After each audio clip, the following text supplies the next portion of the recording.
live streaming on YouTube or YouTube? Lawsuit पूछ क्या मांग? Because of this, I usually ask them again. For solution is exactly know what they are asking. I better be. If lawsuit asks you something, then support lawsuit.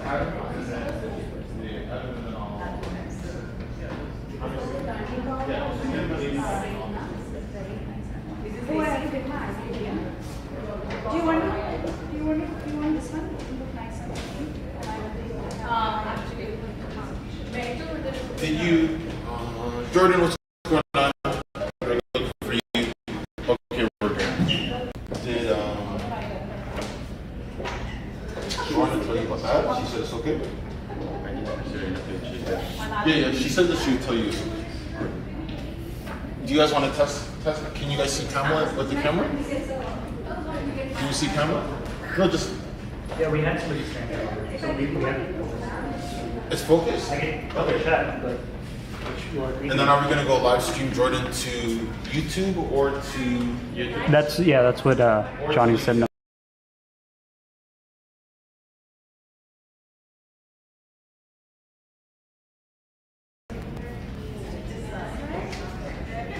Sorry? YouTube or LinkedIn? YouTube? YouTube. Our YouTube or at YouTube? Hey guys. See if I did it right. Hello, Oh, you guys are rocking black, eh? I thought I'd go we for green. did it. Well, good thing I switched that. I was gonna wear black. Yeah, that works. How you feeling? Oh, you don't.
Mic check.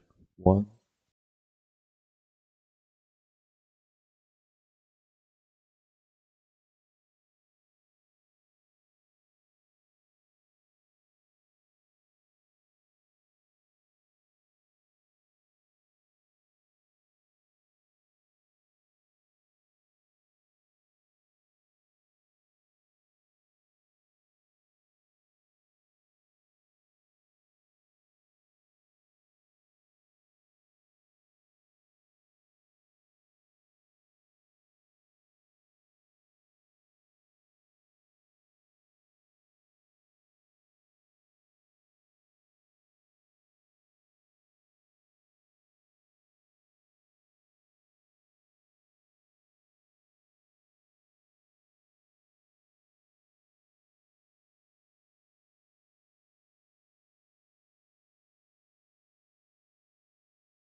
partners who have joined today to help us really deepen conversation and collaboration in the world of tech. Toronto Tech Week is a citywide celebration of the people building what comes next, bringing together founders, investors, operators, builders, and institutions through hundreds of community-led events that will showcase the energy and ambition of Canada's innovation economy. IBU, alongside CNRDA and TrainingGround.ai, is really proud to be part of this event. And as you can see from the agenda, we have a whirlwind of opportunities for you to learn, to explore, and to dialogue today. It's an exciting time in education, in industry, as the world literally transforms around us. The question before us is no longer whether artificial intelligence will alter the labor market, organizational models, and educational systems. That question has already been answered. The question now is whether our institutions are responding with sufficient clarity, seriousness, and foresight. The World Economic Forum's Future of Jobs report in 2025 makes the point with considerable force.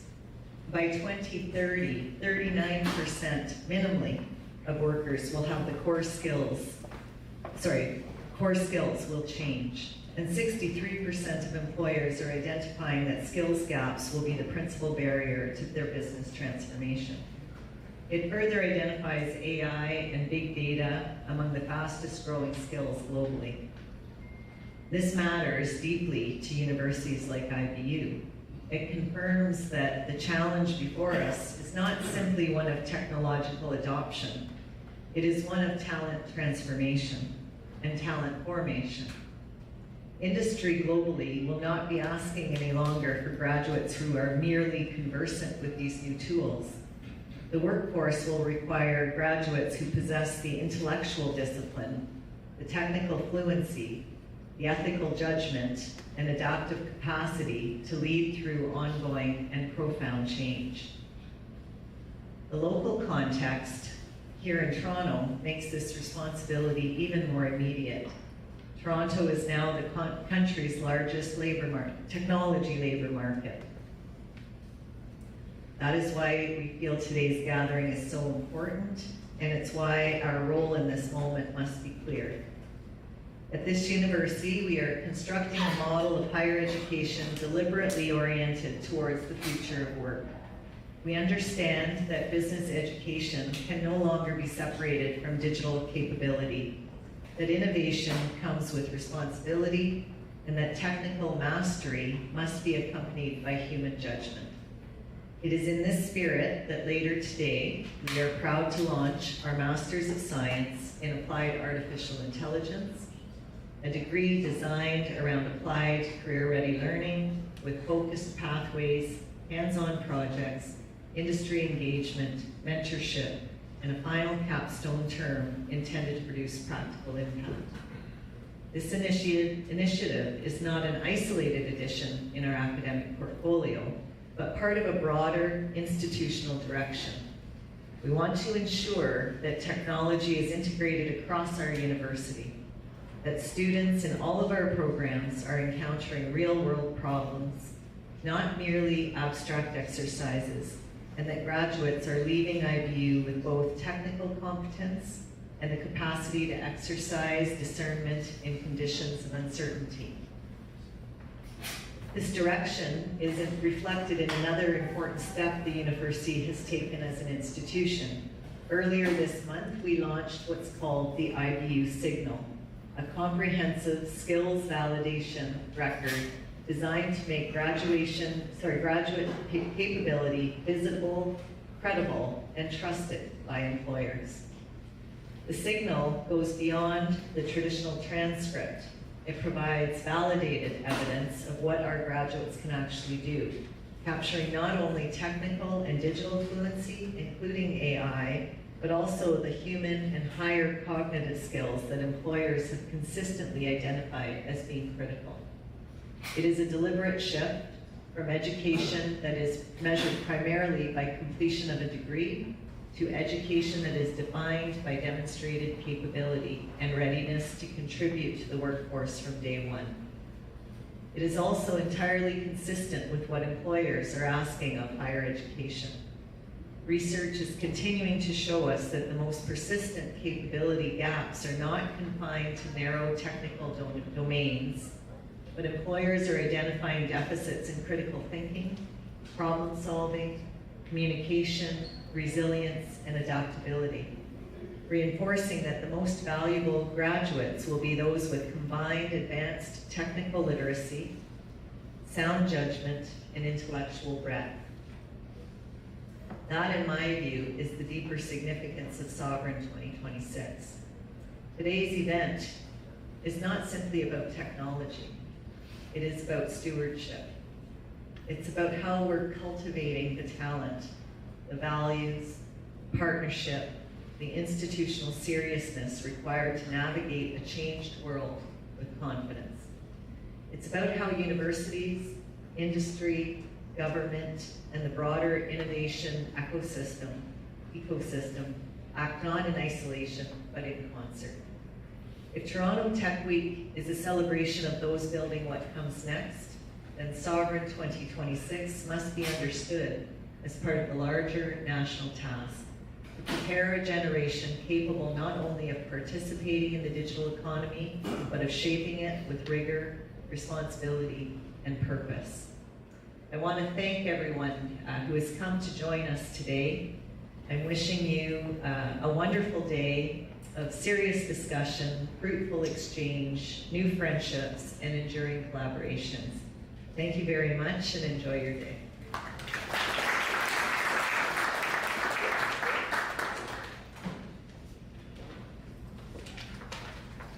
Thank you, Asma, for that warm welcome, and thank you to IBU for hosting us today.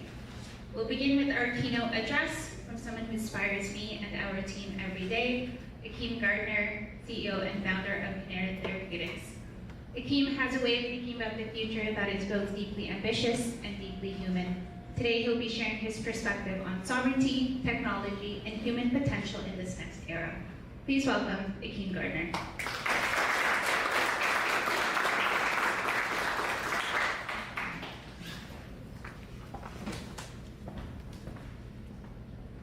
Are we on? We are on. There's a clicker. And my glasses.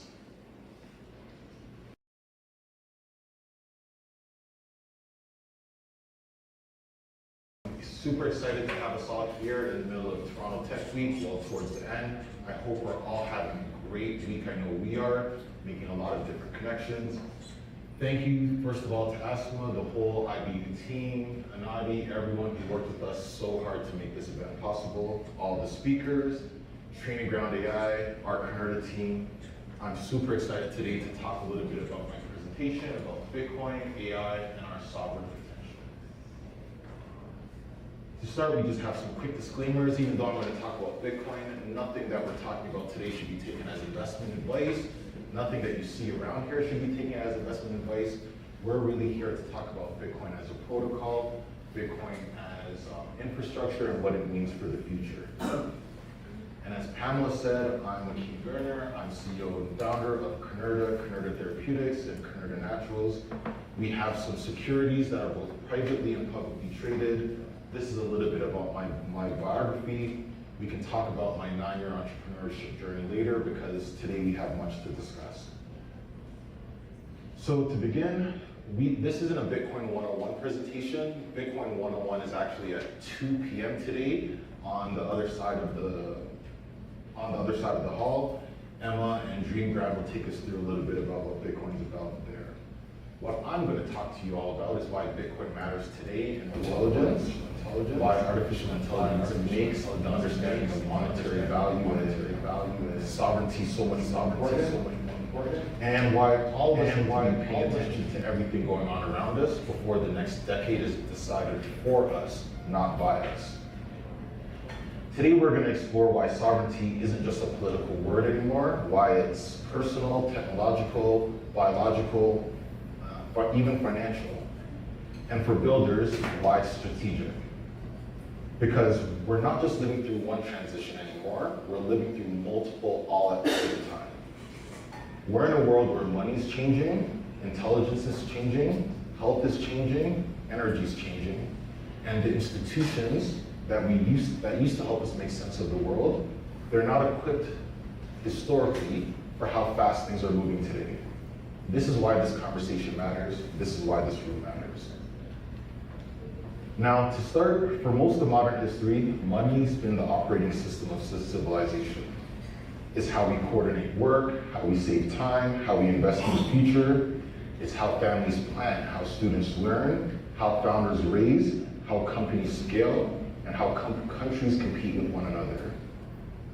When money works well, people can think long term. They can save, build, take risks. They can imagine a future a little bit better than the present. Can you just turn it down a little bit? Can you still hear me? Are we good? Is it good? Perfect. So again, when money works well, we can think about the future. But when money becomes unstable, something really subtle happens. People don't just lose purchasing power. You lose time horizon, you start thinking shorter term. Families feel like you're running faster just to stand still. Students graduate into uncertainty instead of certainty. A lot of debt and higher costs. Founders have to raise more money, but it builds less progress. Society slowly starts to shift from consuming to saving, from building to consuming, saving to speculating, from patience to urgency. So, this is the big question. What the fuck happened in 1971? Now, I don't say that to be dramatic. I say that because history shows us that society's current reckoning happened with something, or started with something that happened in this year. And even though productivity kept rising, wages, housing, tuition, healthcare, food, the cost of living, all of these things started to tell a different story. And whether you want to explain what happened through monetary policy, globalization, financialization, debt, or all the above, all of us are facing or living in the lived experience. The cost of ordinary life has gone up faster than ordinary people can comfortably absorb. And you see it in all these charts. You can go to the website, you can explore all these by yourself. So again, what happened in 1971? Who knows? We'll explore that a little bit later. One thing that I want to point out is that inflation isn't just a number. Inflation ends up hiding productivity gains for a fiat system. This changes everything. Inflation changes what families can afford, what companies can risk, how founders build, how students think about their future. And eventually it changes culture. So before we think about Bitcoin as an asset, we need to understand Bitcoin is a response. Bitcoin emerged because people were looking for a way to store value outside of a system where rules can change without any of their control. This is where I make an important distinction. Bitcoin is not crypto. Crypto usually asks you to trust teams. Bitcoin asks you to verify rules. Crypto has founders, foundations, insiders, tokens, roadmap, venture allocations, marketing teams, governance fights. Bitcoin's different. It has none of that. No CEO, no central bank, no foundation controlling your issuance, no office, no marketing power. It's just a protocol that continues to run. There's no one you can call to ask for more Bitcoin. There will only ever be 21 million of them. Absolute scarcity. And even though that may sound simple as an idea, it's really one of the most radical ideas that we have in modern finance. Because for the first time, we have a monetary network where the rules aren't enforced by government, a bank, or any one company. They're enforced by code, energy, and global consensus. Now, because it's open, anyone can participate. And this is where things get exciting. Students can buy dollars of Bitcoin at a time. Families can hold Bitcoin on their balance sheet. Public companies can adopt it in their treasury strategies. Countries can study it as reserve assets. Even artificial intelligence agents can use it to settle value in online commerce. The same network is available to everyone. That's what makes it powerful. Not because it guarantees any of us get rich, but it gives us all the same rules, all the same access to the monetary rules, so we can all play the same game. And that's what I think sovereignty is. Sovereignty is the ability to preserve agency in a world where the systems around you are changing faster than you can control. And this is what Bitcoin gives all of us. Individuals, companies, institutions, and countries a path to monetary agency. You don't have to agree with every thesis. You don't have to be a maximalist. You don't have to put all your money into Bitcoin. But you should understand the problem that it solves. And usually once you see the problem, you can't unsee it. Now, there's many different ways to describe Bitcoin. Some people describe it as money, digital gold, a store of value, a settlement network. All of this is true. But I've noticed that Bitcoin behaves as something a little bit more alive. There's a law called the power law, which suggests that Bitcoin is growing like a city. And cities, unlike companies, they exist for thousands of years at a time. They're often powered by physical and economic energy. Bitcoin's a network that turns electricity into security. It's a protocol powered by stranded energy, giving it an economic purpose. Bitcoin's a living organism. It's defended by millions of people around the world that don't need to know each other, trust each other, or ask permission from each other to participate. And this is what makes it valuable. This matters because the future is going to be built by open networks. The internet was an open network for information. Bitcoin's an open network for value. AI is becoming a battlefield for open and closed intelligence. So it's the combination of all these three things, information, value, and intelligence, that's going to define the next era. This brings us to AI. As Asma mentioned, we're entering into a period where intelligence is becoming abundant. This is extremely exciting, but it's also destabilizing. AI is already changing how we write code, how we research, diagnose, design, how we invest, how we manufacture, how we learn at school. It's changing our universities, our companies, our medicines, our capital markets. And whether you believe in singularity or not, the direction is obvious. Intelligence is becoming cheaper, faster, and way more widely available than it was in the past. So this is where you have to ask the question, who controls the compute? Who controls the data? Who controls money? And who gets left behind because they waited too long to learn about what was going on today? Because if AI agents are going to transact, if they're going to negotiate, if they're going to purchase, settle across borders, what kind of money do you think the AI is going to prefer? Do you think AI is going to wait for banking hours, fragmented rails? Do you think they're going to rely on systems that are closed on weekends? Or will they prefer digitally native, open, programmable global money? This is why Bitcoin and AI belongs together. Bitcoin is not only about human sovereignty, but it's about allowing us to participate in the monetary environment that autonomous systems understand. A world where intelligent agents need reliable settlement. The world knows this is coming and they're preparing, which is why we have this conversation. Oh, I missed this slide. This slide's important to just know. Like I said, the world knows this is happening. This is why Canada is doubling down on our sovereignty plan over the next decade and beyond. We know that we need to build sovereign compute here on our own soil so we can control our own data, we can control our own compute. Oh, I missed this page as well. And this is why you gotta study Bitcoin now, right? Again, AI agents are here. We know the next generation of companies will be built differently. The national competitiveness is shifting, and we're still early enough to learn. This is very interesting, and I'll point this out because I missed this slide. The US's Federal Reserve, they for the first time appointed a pro-Bitcoin Federal Reserve. Why do you think that they're doing that? They know that monetary thesis and monetary policy is changing, and they're preparing right in front of our eyes. So, as should we. So, what does this mean for all of us in the room? What does this mean for founders and businesses? What I want you to leave you with is we need to stop thinking about Bitcoin as something that just goes up and down and something that you trade. We need to start thinking about Bitcoin as infrastructure. For some companies, that means accepting Bitcoin payments. Some, it means reducing transaction friction. For some, holding a small treasury allocation. For some, using it as collateral. For some, that means simply getting off zero, just learning enough to understand what's going on around you. Being in this room is definitely step one.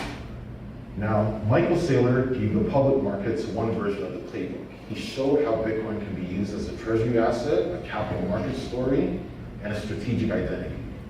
But not everyone's a big public company. Not everyone can follow Saylor. So what we have to ask is, what can Bitcoin make possible for our eternal balance sheet? What can it make possible for your customers, for your loved ones, for your family, for your long-term survival? And you don't need to be a massive public company to ask these questions. Take a look at Tahini's, one of our Canadian shawarma franchises. Early in 2020, they took a look at the world, their business, and made it in cash, inflation, and made a decision to adopt Bitcoin. That decision is paying off for them and helping them scale across Canada and North America. That's my message. Do it your own way, at your own scale, with your own risk management. You just gotta start learning. I've never before been a part of an industry like this, where so much stuff is happening in front of us in public. Saylor and all the key leaders, they speak every week on a new podcast, on YouTube, or an event. Bitcoin companies freely share the research. I got all these slides from all of them. Podcasts will explain to you the ecosystem. Books like the Bitcoin Standard help you understand monetary history. Tools like the Bitcoin 24 model, open source, available to help all of us plan for long-term scenarios. You don't have to ask for permission, you just have to go out and learn. You can study the playbook now. So, what does that mean for our company at Pinnerva? We've been asking these questions through the lens of biotech. Our story isn't, how do we become the next biggest Bitcoin company? Our question's a little bit deeper. How do we build a biotechnology company that can survive long enough to solve hard problems? Because biotechnology is difficult. It takes a massive amount of time, a massive amount of capital, a massive amount of scientific patience, regulatory discipline, long-term conviction. And traditional funding models often force biotech companies into short-term survival mode. We gotta raise money, spend money, dilute our shareholders, wait for milestones, hope that they're reached, and do it all over again. That model can work, but it's a little fragile. So when I started to learn about Bitcoin, I started to ask myself, what if a biotechnology company could think differently about capital? And what if we can use Bitcoin as a tool in our long-term treasury strategy? And how can AI help us accelerate our discovery? How can we make the future of medicines adaptive medicines? That's our vision. We're going to go from Bitcoin to biology, digital capital to medicines that are adaptive, turning our short-term financing pressure into long-term strategic infrastructure. We're going to build sort of like a biotechnology refiner. This allows us to take our R&D, our botanical molecules, our AI insights, and power them with digital capital, which helps us in turn refine our R&D and create high-value therapeutics. Now, our lead clinical direction starts with solving a horrible disease known as ALS, motor neuron disease, or Lou Gehrig's disease, as many of you might know it. But our broader mission is larger. We want to build a platform for what we're calling adaptive medicines. And adaptive medicines are medicines that learn with you, medicines that respond to each of us individually with much precision. These are medicines that are aligned with complex biology. These are medicines that grow and live alongside of you. So to accomplish that, we're taking our company public. It's not going to be easy, but the public markets give us the visibility, the liquidity, and access to let a lot of people participate in our journey along with us. Saylor used the public markets to grow the world's biggest Bitcoin company. We're doing it a little bit different. We're asking, is there room for a biotechnology company to use similar creativity to build the future of AI-enabled adaptive medicines? That's our version of the playbook. Many others are still writing theirs. So my question is, what will yours be? When you think about it, how will you write it? How will you start it? Now, often we think that it's too late. People, when they hear about Bitcoin, this is the #1 thing that they say. And it feels late because the price is high, because institutions are entering, because it moves fast. It feels late because AI is all around us, confusing us with a bunch of different slop. But historically, by the time something feels obvious, people who started earlier, they're the ones who have built the conviction, they're the ones who have built the advantage, they're the ones who have built in a world without hype, without FOMO, and they know what's going on. Bitcoin's been declared dead hundreds of times, but it's not just Bitcoin. It's the same thing that they said about the internet. It's the same thing that they said about wheels when the main form of transportation was horses. It's the same thing that they said about typewriters when all of us used to write by pen. Everything always looks impossible until it suddenly becomes inevitable. And by that point, by that time, it's too late, which is why I want all of us to start now. So my invitation today is simple. Get off zero. Learn about Bitcoin, study Bitcoin, but also study AI. Understand monetary history. Think about your balance sheet, your time horizon, your family, your health, your school, your community. Think about Canada. Think about what sovereignty means when intelligence, money, and biology are all being rewritten. And most importantly, do it together. Do it with people in this room. Because sovereignty means building systems that allow more people to stand stronger together. And that's why this really matters. Everyone here has a role to play. The next decade is going to be uncomfortable, but if we prepare, we'll be okay. It's going to reward those that learn, adapt, build, and act. So, again, I'm going to leave you with, don't wait until Bitcoin is obvious. Don't wait until AI is unavoidable. Don't wait until the old systems force you to change. Start now, start small, start with some curiosity, and then build your own path to sovereignty. Thank you, that's my presentation.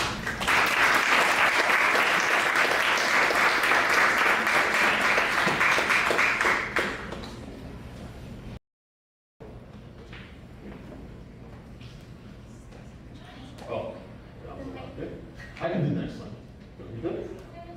You got it?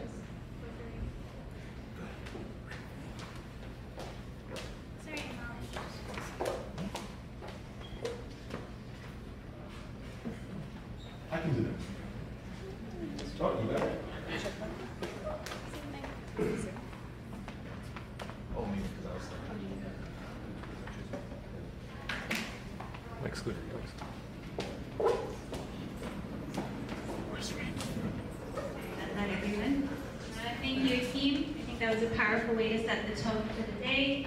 And I also think it's a great example of sovereignty becoming strategy, where we move beyond just these ideas as concepts and use them to shape the decisions we make and how we set ourselves up for the long term.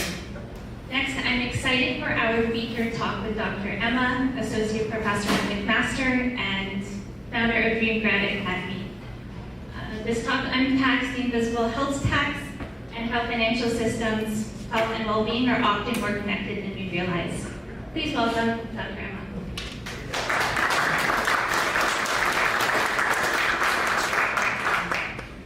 All right, testing. So I assume you can hear me okay?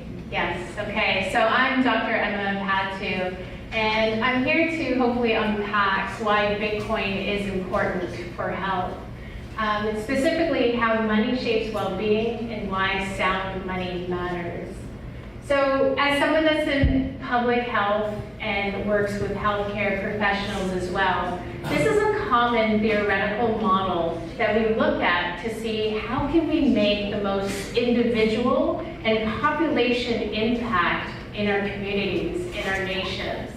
And essentially what you find here, if you want to have the greatest population impact, It's at that socioeconomic layer. Those are things like income, education, and housing, okay? But these three things are being measured in something that's losing its value. What is it? It's money. And my invitation for you is to think about what is money. Most of our lives, we go on and we earn money, but we fail to often think and study about what is money. So this is my invitation to you.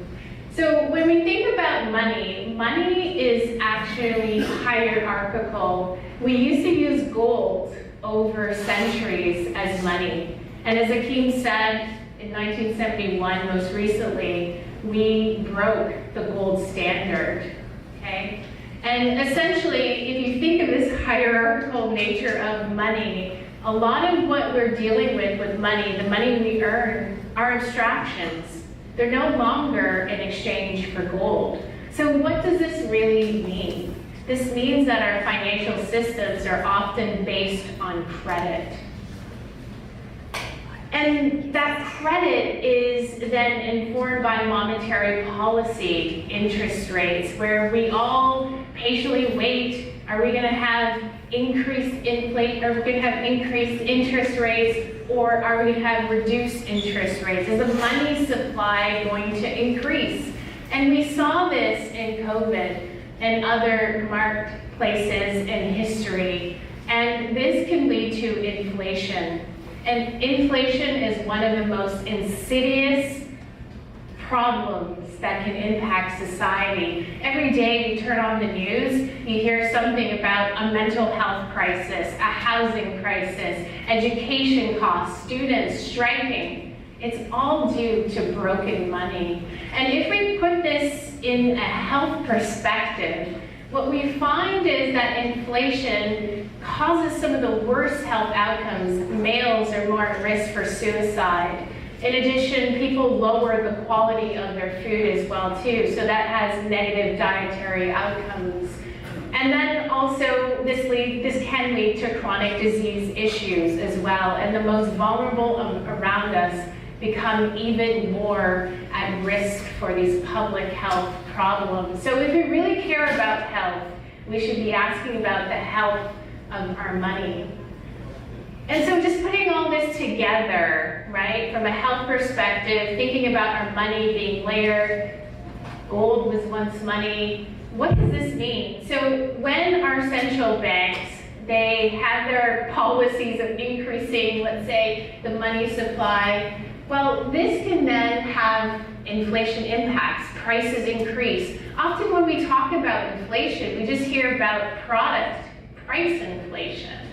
And it's more than that. Your purchasing power is going down, okay? And if we think about this, how does this look like on a personal level? You might have to work longer hours.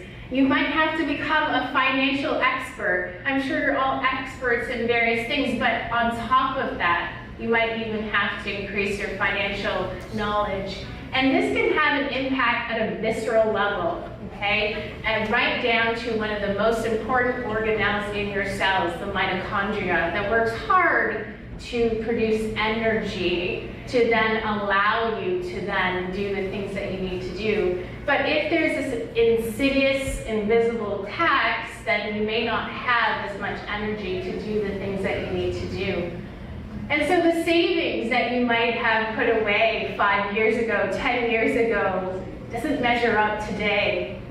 And so again, this puts you in this active financial management. You might have to invest in stocks and bonds and real estate. Our real estate here in Canada has become money. Our money has lost its store of value function. And so you can see many people priced out of housing. So if we care about health, we should be trying to fix our money. And so these unpredictable circumstances can increase anxiety and then lead to those public health problems that I talked about earlier. So Is there a solution? Akeem introduced this, right? Bitcoin. So Bitcoin is money. It can be thought of as such, and it's a new monetary system. You can see the purchasing power of the US dollar in the blue line. You could put the Canadian dollar there, you could put the euro, you could put any other fiat money, money by decree that's not backed by gold anymore.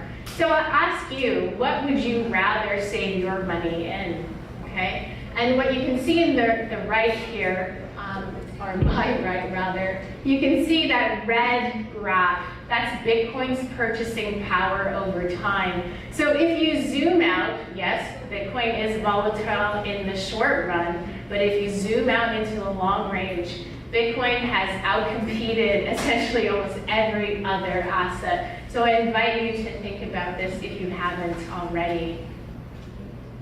And so we essentially have two pathways, but no one has a crystal ball where the future is going to go. So we have our kind of prevailing monetary system based on fiat, money by decree, and then we have one based on Bitcoin.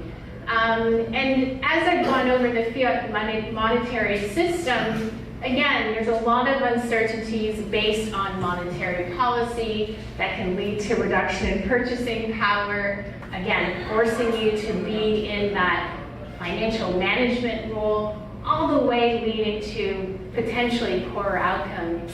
And then on the right, you have an algorithmic monetary system where you have a fixed supply, 21 million, all the way to 2140. With our current monetary system, we do know, yes, there's target interest rates of 2% inflation, but are they really going to meet the target? And with the world being so chaotic right now, I'm not sure which one you would rather trust. Again, this is an invitation to contrast our two systems. And who knows, there'll be some sort of hybrid system. There's talks of stable coins. But what I hope that you're realizing is that Bitcoin is introducing a new monetary system that has parameters around it, where you can have layer one money again, a bearer asset that you can actually own and own the private key in your head, right? And so potentially this could lead to reduced stress from a health perspective. But I know what some of you are saying, it's so volatile, right? And there's obviously moderating factors as well here too, where someone might have assets that can help protect them during inflationary times, so they may not be as stressed. We're all individuals. But this is, again, just an exploratory framework, because myself as a professor, I have not seen this type of research in the public health literature. And so these are the questions that we're offering at, or rather trying to answer at Dream Grind Academy, an early stage educational learning community centered around Bitcoin. And we actively have students who are doing research as well on these topics. And one that I'm really interested in is the research question is, how does self-custody, right now money, right now, is it essentially an asset that you can self-custody, although maybe cash is, but this is a fixed supply asset that can grow its purchasing power over time. How does that impact well-being? And so I hope that's something also that you can think about. Thank you so much for your attention. We are doing a workshop later today, a Bitcoin 101 workshop, and I hope that you can make it. Thanks so much.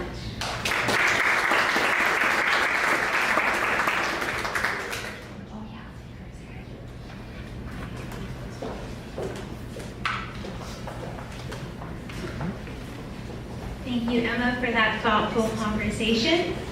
It's now time for our first panel of the day, AI, biohacking, and the human edge. This conversation focuses on how human performance is evolving in an AI-driven world, and what it takes to stay sharp and resilient along the way. Moderating today's panel is Shayga Youngson, Head of Brand and Nerd Therapeutics. She'll be joined by Andrew Nicholson, former NBA player, Madison Tyler, founder and CEO of Palo Twins, and Amit Dalman, CIO at IBU. Please welcome Shayga and our panelists.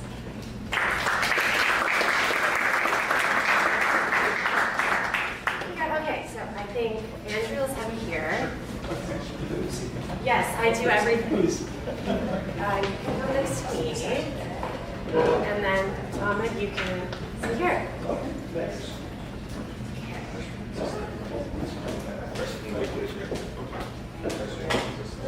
What a good-looking panel, guys. It's nice to get out and dress up. I usually work from home, so this is fun. I don't even need a mic, but I guess I'll... Do I have a mic? Oh, thanks. Yeah. Hello? Hello? Okay. Okay, I have a mic, I have an iPad, I have a clicker. Let's get started. Okay, so I got a click. I think I'm gonna stand a little bit. Okay, so I'm Shiva Jensen. I'm head of brands at Canada, and I'm here with 3 people that are going to not talk about money or Bitcoin. We're going to talk about maybe some other anxieties, but we're going to end on a very hopeful note.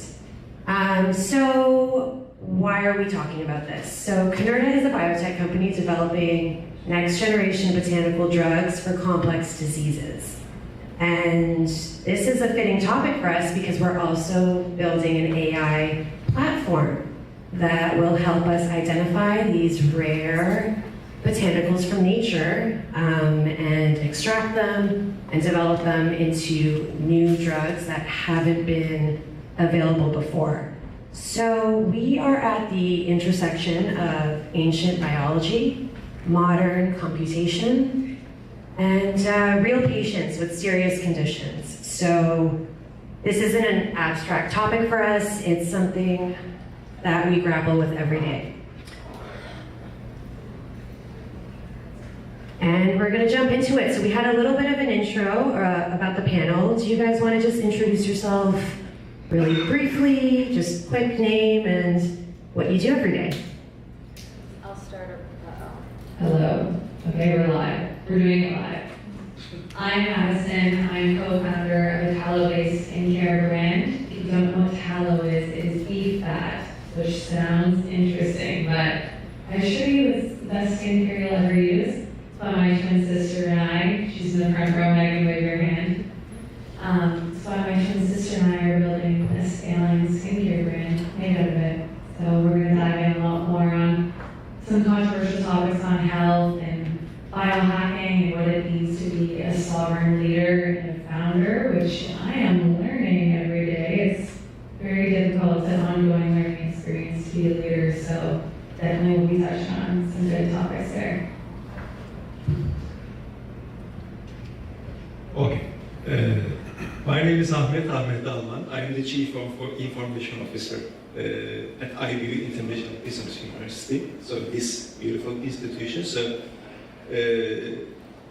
during my over 30 years of career, I've been leading some big technological projects, implementations, and digital transformation projects as well. So my passion is using technology to better use or for the productivity or the success of the corporations, and also for bringing some meaningful advantage to the humanity as well.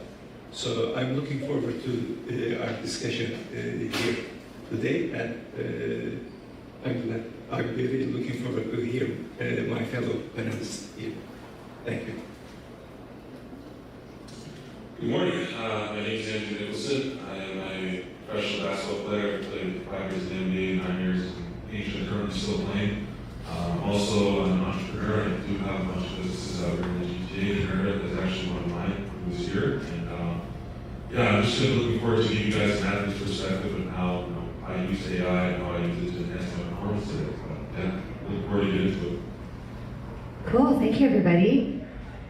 So every day there's a new headline about AI, a new viral moment.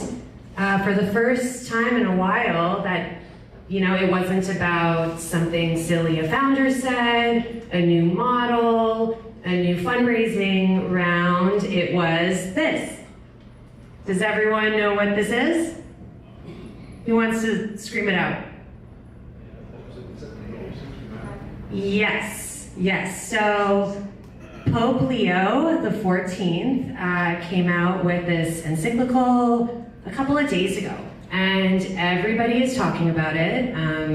Everyone has a hot take, from Catholics to atheists to founders to everyday people. So it made preparing for my panel very easy, because this is what we're talking about today.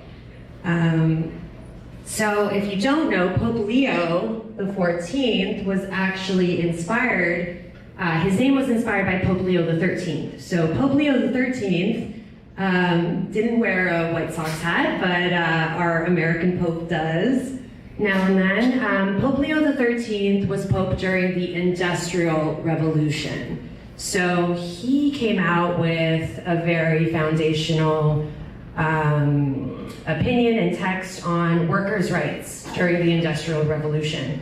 So, you know, the name Leo is fitting here, and his encyclical, I really recommend all of you dive into it, but probably one of the most important points in that was this: AI is fundamentally not human. So-called artificial intelligences do not undergo experiences, do not possess a body, do not feel joy or pain. They do not mature through relationships and do not know from within what love, work, friendship, or responsibility mean. And another point that I just want to read out that was just really fitting. A society that guarantees employment to only a small fraction of the population, despite having a high level of technical development, risks exposing many to forced inactivity. This creates a paradox of material progress and anthropological regression that undermines the foundations of a just and stable social peace. Work, he added, is not just a way of earning income. It is a requirement of the human condition, a normal path towards maturity, development, and personal fulfillment. So, I mean, where does that leave us, right? The AI anxiety is real. On one end, we have hedge fund CEOs basically saying anyone with a PhD, you know, an advanced degree is replaceable. And then on the far right here, you have people sort of taking the opposite stance. Hey, humans aren't replaceable. So I'm in marketing, so the tweet on the right kind of makes me happy. You know, copywriters, art directors, storytellers are getting hired by all these big AI companies to essentially run their communications and their branding. So this is kind of part of the transformation. Some roles we know aren't going to exist, but others may be valued more than they were before. Ooh, we're not going to go there yet. Okay, so we're going to start with Ahmed, because this is about institutional transformation. And, you know, you're seeing this firsthand. So I want to hear what separates organizations that adopt AI well from the ones that, you know, just introduce tools, create anxiety, monitor people, kind of make them feel like they're going to get replaced. Thank you. Actually, this is the hot topic nowadays. So I'll go back, during my introduction I mentioned 30 years, I go back. So that was the internet revolution at that time. So during those periods, what's happening generally? There are some entrepreneurs, bright minds, they are starting new businesses, and there are very big opportunities, and most of the biggest companies in the world today that we know as Meta, Google, Amazon, and many others, small ones as well. They were created during this period. So we go 30 years back until today. The biggest challenge is for the existing institutions to adapt or to reject. Now, AI actually is something much bigger, much more complicated than the internet revolution, to my opinion. So again, we see some new actors coming into stage like OpenAI, Entropy, and many others, and we'll see many more. So what's the challenge for the existing institutions? So there are two completely different approaches, 180 degrees. One, kind of seeing this as an opportunity of cost-cutting, everything smaller. Oh, we got the opportunity, we'll do same thing with less. And this is a dead end. So that story doesn't end well, generally.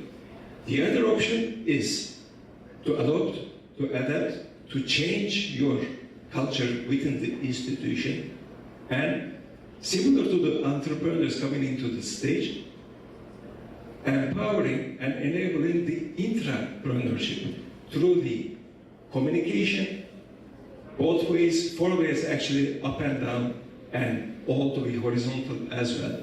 Because the innovation within the corporations, they are not coming from top to bottom. They can come from every angle, from everyone in the organization. So the best thing to do in the organizations to empower the culture of entrepreneurships, similar to entrepreneurs. So that's the only way out, in my opinion. Thank you. I'm going to go to Andrew now. Andrew, you are used to working in a space where your performance is being judged every second.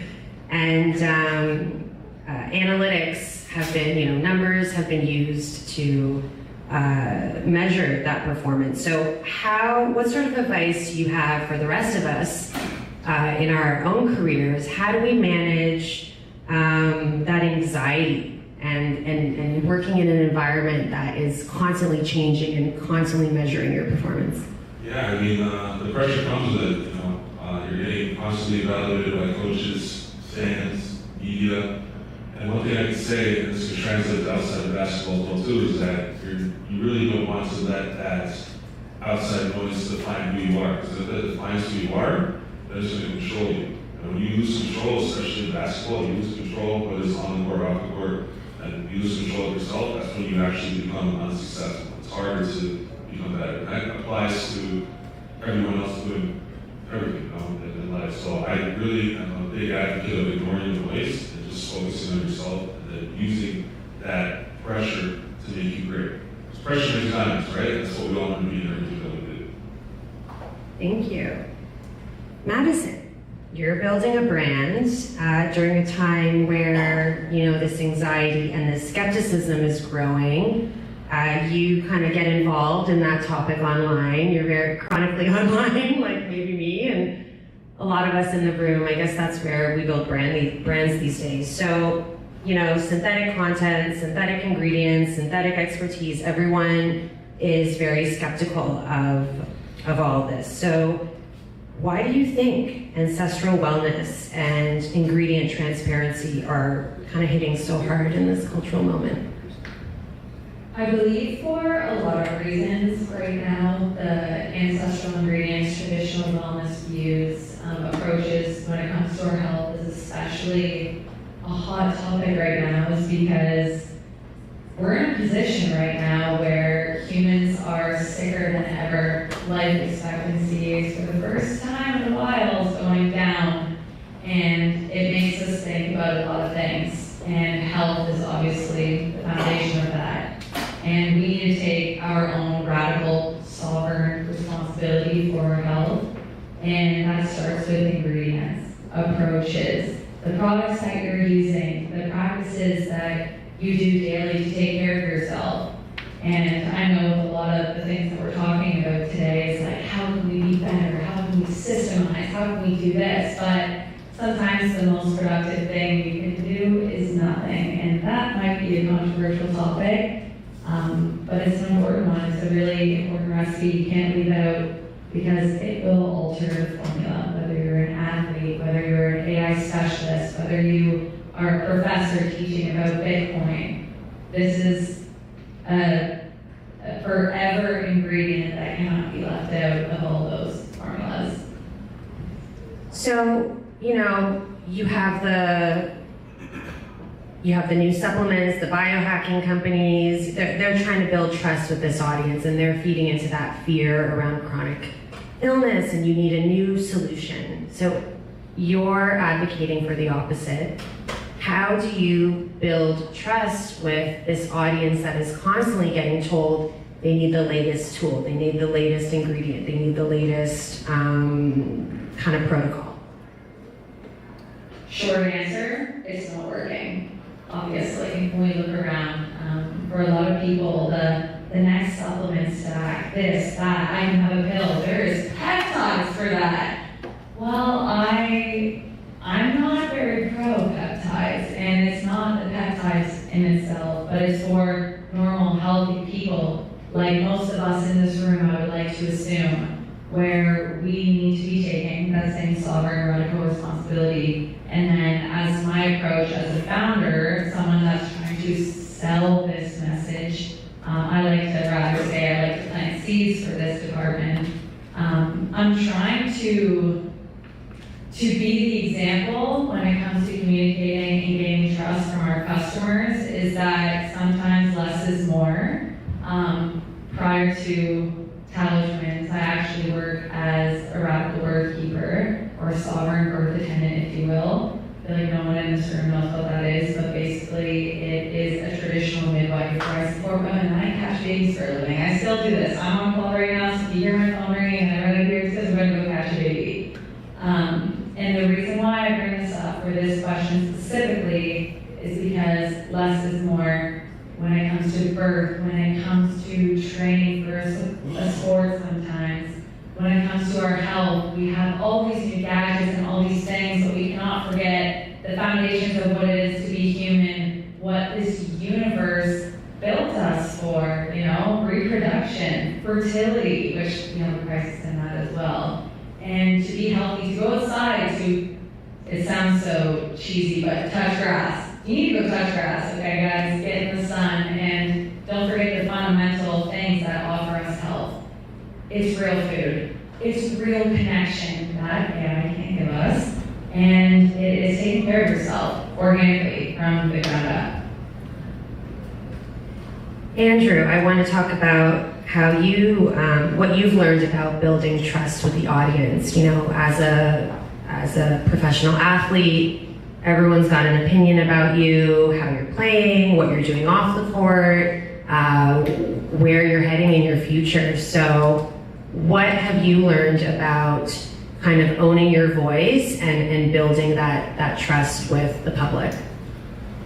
I'm very confident in what I do. I know that I'm here on that stage for a reason, and my job for the club is to help them win games, right? So I know a lot of fans, you have a bad game to judge you, you have a good game to judge you, but I don't let that necessarily take away from what I'm there to do, if that makes sense. So my performance, I'm very deeply rooted in my strategy and going into the game, but my performance, it doesn't really dictate who I'm going to be and how I'm going to be. So we're talking about trust because people are having a hard time trusting these new tools. We know that the answers we get from the prompts we give the AIs aren't always accurate. So I think trust is a human quality that defines us from the machines. Ahmed, inside the institutions, are you seeing trust being a quality that people are seeking when they're hiring, when they're building teams, when they're collaborating? Sure. Actually, as you mentioned, trust is at the kind of center of one of the very important qualities of being human, actually. And nowadays, trust and along with trust, actually, judgment as well, is becoming quite complicated because when we're talking about trust, sometimes, for example, let me give you a very simple example. Some of the interviews are conducted through video interviews, so the person is not really sitting right across you. So some of the interviews actually they are happening. You realize that the other side is using any kind of AI tools in real time to answer your questions. So you don't really know who you are talking to. And actually that can happen both ways. So trust is at the very center of being human, and with that comes judgment as well. How we are able to judge exactly what are we looking at, the data or the information we are receiving, is it really reliable? It's our responsibility as human. Actually, we are the ones creating all these AI tools, which are doing a great job, but after some point, we need to be very cautious using our judgment to build trust as well. Thank you. Yeah, it's not enough to just pull up your spreadsheet. Now you have to have because the spreadsheet is built in seconds, right? You don't even build it anymore. So I think having a strong point of view, even outside of the data, right? So maybe more qualitative, more personality.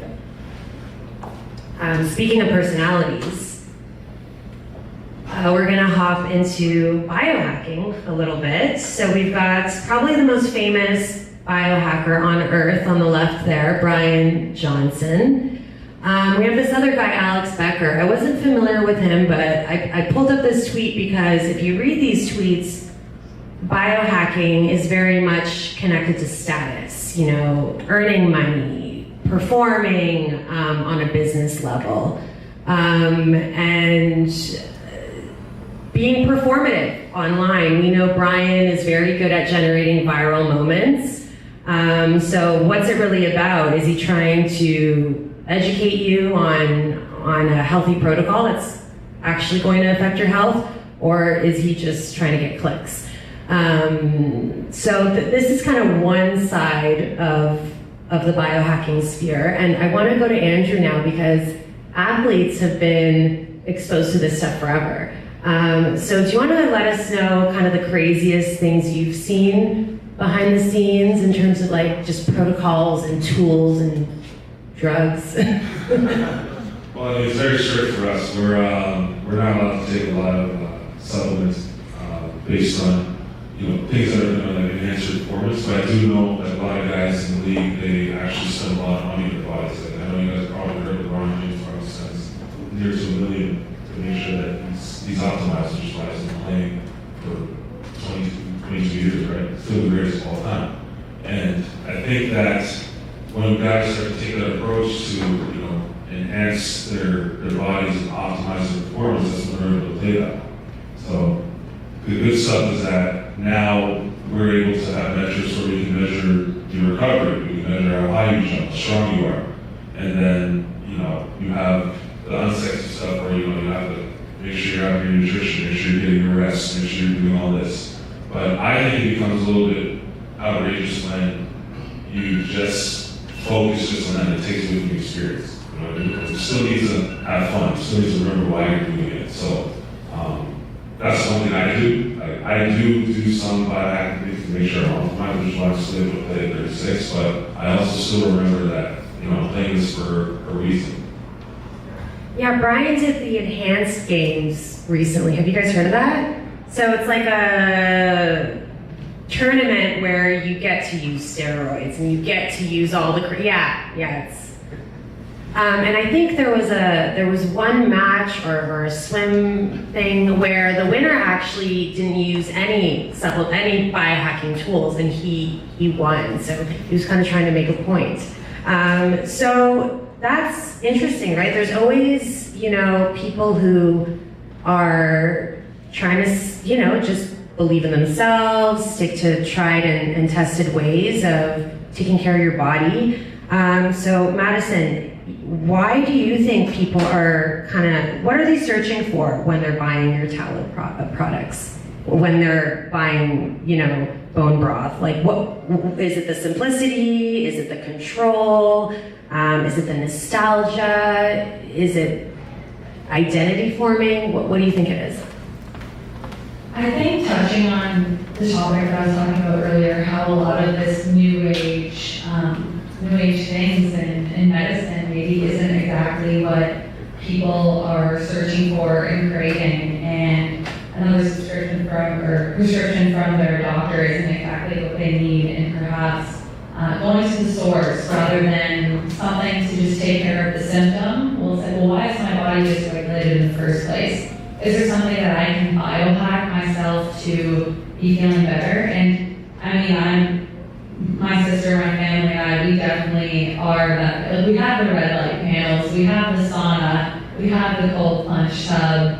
I definitely want to watch the sunrise and the sunset, support my circadian rhythm, and all the things that I know that I can do naturally. All these biohacking tools that are at all of our fingertips for free, zero cost associated. They're literally outside. I think those things, the nostalgia, the traditional aspects of being able to treat yourself naturally with your own tools.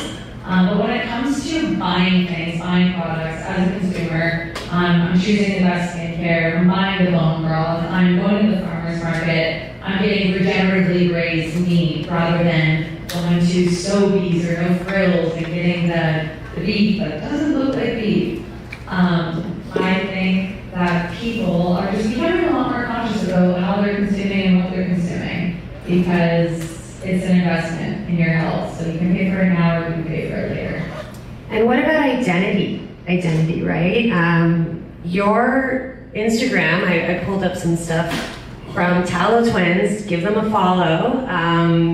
You follow all the viral formats, every trending topic, you're all over it. Are people scared that they're losing something ancestral? Like, is this an attempt to kind of control, have sovereignty over our identities instead of kind of, losing something? I love the way that you put that question together, and short answer, yes. Funny story, we had one of our posts, similar to the one that says everything that builds collagen.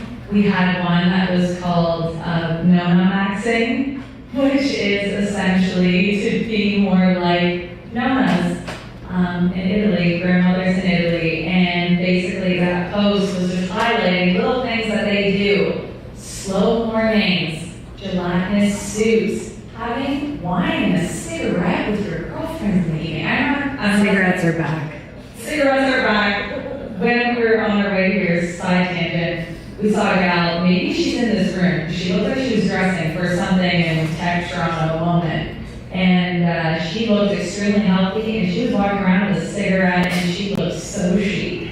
I'm not saying I'm pro cigarette by any means, but these nostalgic practices and doing what our nonas and grandmas used to do. Like these ladies, they were tending to the gardens until they were literally no longer living. And it's those small practices that I think are equally, if not more, beneficial than a lot of modern biohacking. Yeah, you had Balkan maxing too. I'm from the Balkans, and Ahmed's from Turkey, so we're from kind of like, the olive oil, the 2-hour lunch, the always knowing what everyone's doing in your community, being nosy about your neighbor. We live in a time where people don't even know their neighbors. So I want to talk a little bit about the fertility crisis, the loneliness crisis. We have a lot of young people here that are in university. They're very much focused on their careers, but we don't want to forget about what makes us most human, which is falling in love, building families, building friendships. Ahmed, the hiring process is very daunting and anxiety-inducing for people. I'm of the opinion that it's more important than ever to know people and try and build your career through real relationships. Exactly, I couldn't agree more. Actually, before the panel, we were just chatting with Shika, so I was telling her about my observation. So when you walk on the sidewalk, on the streets, so For me, it's like a playing Tetris game, but in the real world. Because most of the people coming from the other side, they are on their phones and they don't even see me. So I need to kind of find my way out along with them. So, and another interesting observation or example, what's happening, many times when I go out for dinner with my colleagues or with my wife, with my family, whatever, I see some couples, very nice couple. The ambiance is good, music is there, everything, food is nice. They are sitting next to each other, no conversation. They are on their phones.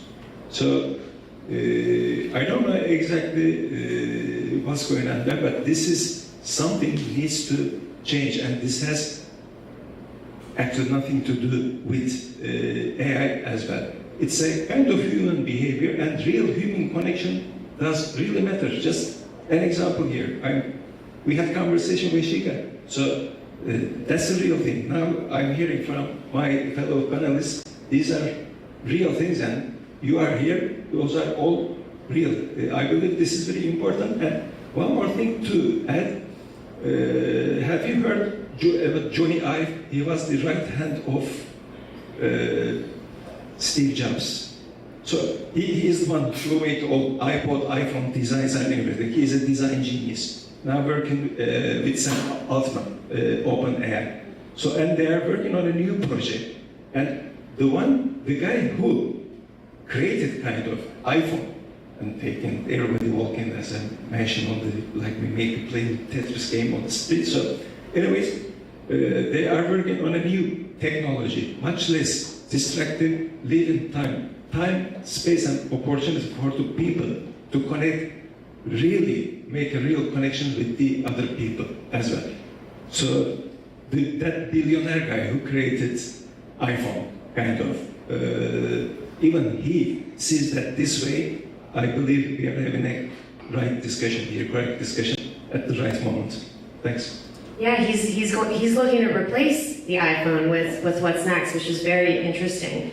Andrew, you can't have devices on the court. It's just you and your body, and TV cameras and an audience, and you have to stand out. You know, even amongst the other players, there's competition there. So how have you cultivated charisma in your career and, you know, attracted attention and opportunities?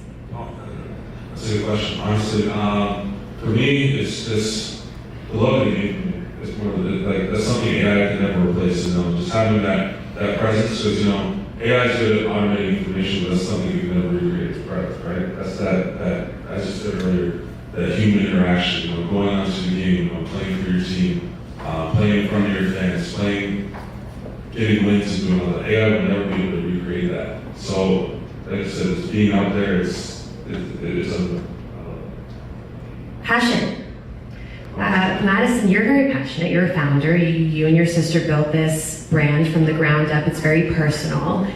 What advice do you have for the people in the room looking to, you know, build that charisma, stand out?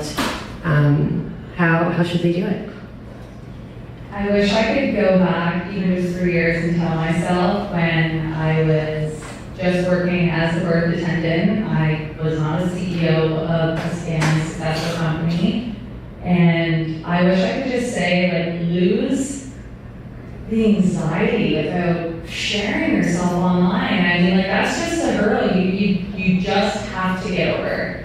Personal branding, especially founder-led brands, people, consumers, they don't just want a product, they want to know who's making it, where is it sourced from. That's our number one frequently asked question. Where is it sourced from? Who's making it? Where is it shipping from? It's not drop shipped from China. It isn't made in a factory where we don't actually understand the formulation process. It's our own hands, our own in-house team that's making all of our skincare. And maybe that's not going to be every single brand's story and what they relate to the customers with, but that is how and why we have been able to grow and scale, because we have that aspect. We're doubling down on the founder-led content, not just because it works, but because we are literally two twin sisters that are building this brand, and people really appreciate it. Like, I'm sure, I wonder, with a show of hands, like, does anyone know with like a piece of clothing they're wearing or jewelry or something, like, have you met the person or seen at least a video of the person that's making the clothing or the piece that you're wearing right now? Show of hands, roughly. I see 1. 2. There's 2 people, that's crazy. So after this, everyone would tell us, so I'll say, no, but in all honesty, like, that's a pandemic, in my opinion. That's a problem. We are so detached from the food we eat. We are not shaking the hands of the farmers. We don't know who's making our clothing, our skincare, our cleaning supplies, our vehicles. Think about our ancestors, not long ago, 50 years ago. They would know the answer to all those questions, most likely. If not 50 years, we could probably push it to about 70. If it wasn't their grandma making them, it's probably someone in the family or someone in the community. I think this is a disconnect, and for some people they don't care about it, but subconsciously, on a deep level, I think biologically and physiologically a need. I think even for our customers, speaking personally right now, whether they even know it or not, I think that they are more drawn to our product. Not only because it works well, I think that's honestly only a quarter of the battle if you have a good working product, but can you build a relationship with your customer? That lifetime value, can you make that happen? If you can, then honestly you can have a half-decent product and you probably have success for generations. If you can figure out both of those, then you'll be up here next year for the panel. Okay, well, we're running late, so I guess we gotta go, but thank you. Thank you to the panel. I wanted to do a Q&A, a couple of questions. I don't know if we have time for that. Who's supposed to tell me yes or no? Any questions? 2 questions? Any questions from the audience? There's one back here. Do you have a question? Yeah. Well, I was thinking 2 questions. Oh, 2, okay, only 2 questions. And we do have tallow samples as well for anyone that has questions. Megan, my twin sister, will come bring you some tallow goodies afterwards. Okay, could have shown us your charisma in a question, but guess not. Yes. I would like to expand on the reason you don't like Okay. The most controversial topic. So we got the Instagram post on peptides over there from Tallow Twins. Okay, so my argument is less about why I don't like peptides and more so why I would rather do something, like let's, for example, a friend of mine, one of my best friends, started taking a peptide to lose weight. He was already a fit young guy, wanted to lose weight and wanted to make him more tan. I'm like, dude, 2 solutions. First, let's watch what we're eating and maybe walk more on top of your gym routine that you already got going on, and go outside for the ladder. Yeah. So is your issue with it just because people are using it when it's unnecessary? An example? Exactly. Combined with it for like sports injuries, like there's different ones and different things. So is it possible to catch that whole, or just for using it when it's not just quite necessary yet? I would say I'm 50% in agreement with that. I think for people that have injuries, there can be very important times where it can be a huge asset. That being said, is there other ways that we can signal our brain and our bodies? That's essentially what these peptides are doing. I'm going to inject this peptide and it's going to signal XYZ to get XYZ result. And so there's so many things that we can do naturally to achieve the same result without the peptide. And just using my one friend as an example, he took these peptides for, I believe, 6 weeks. He most recently stopped. Maybe this is an uncomfortable conversation, but he had erectile dysfunction after taking these for 6 weeks. So, The fertility crisis. kind of weird.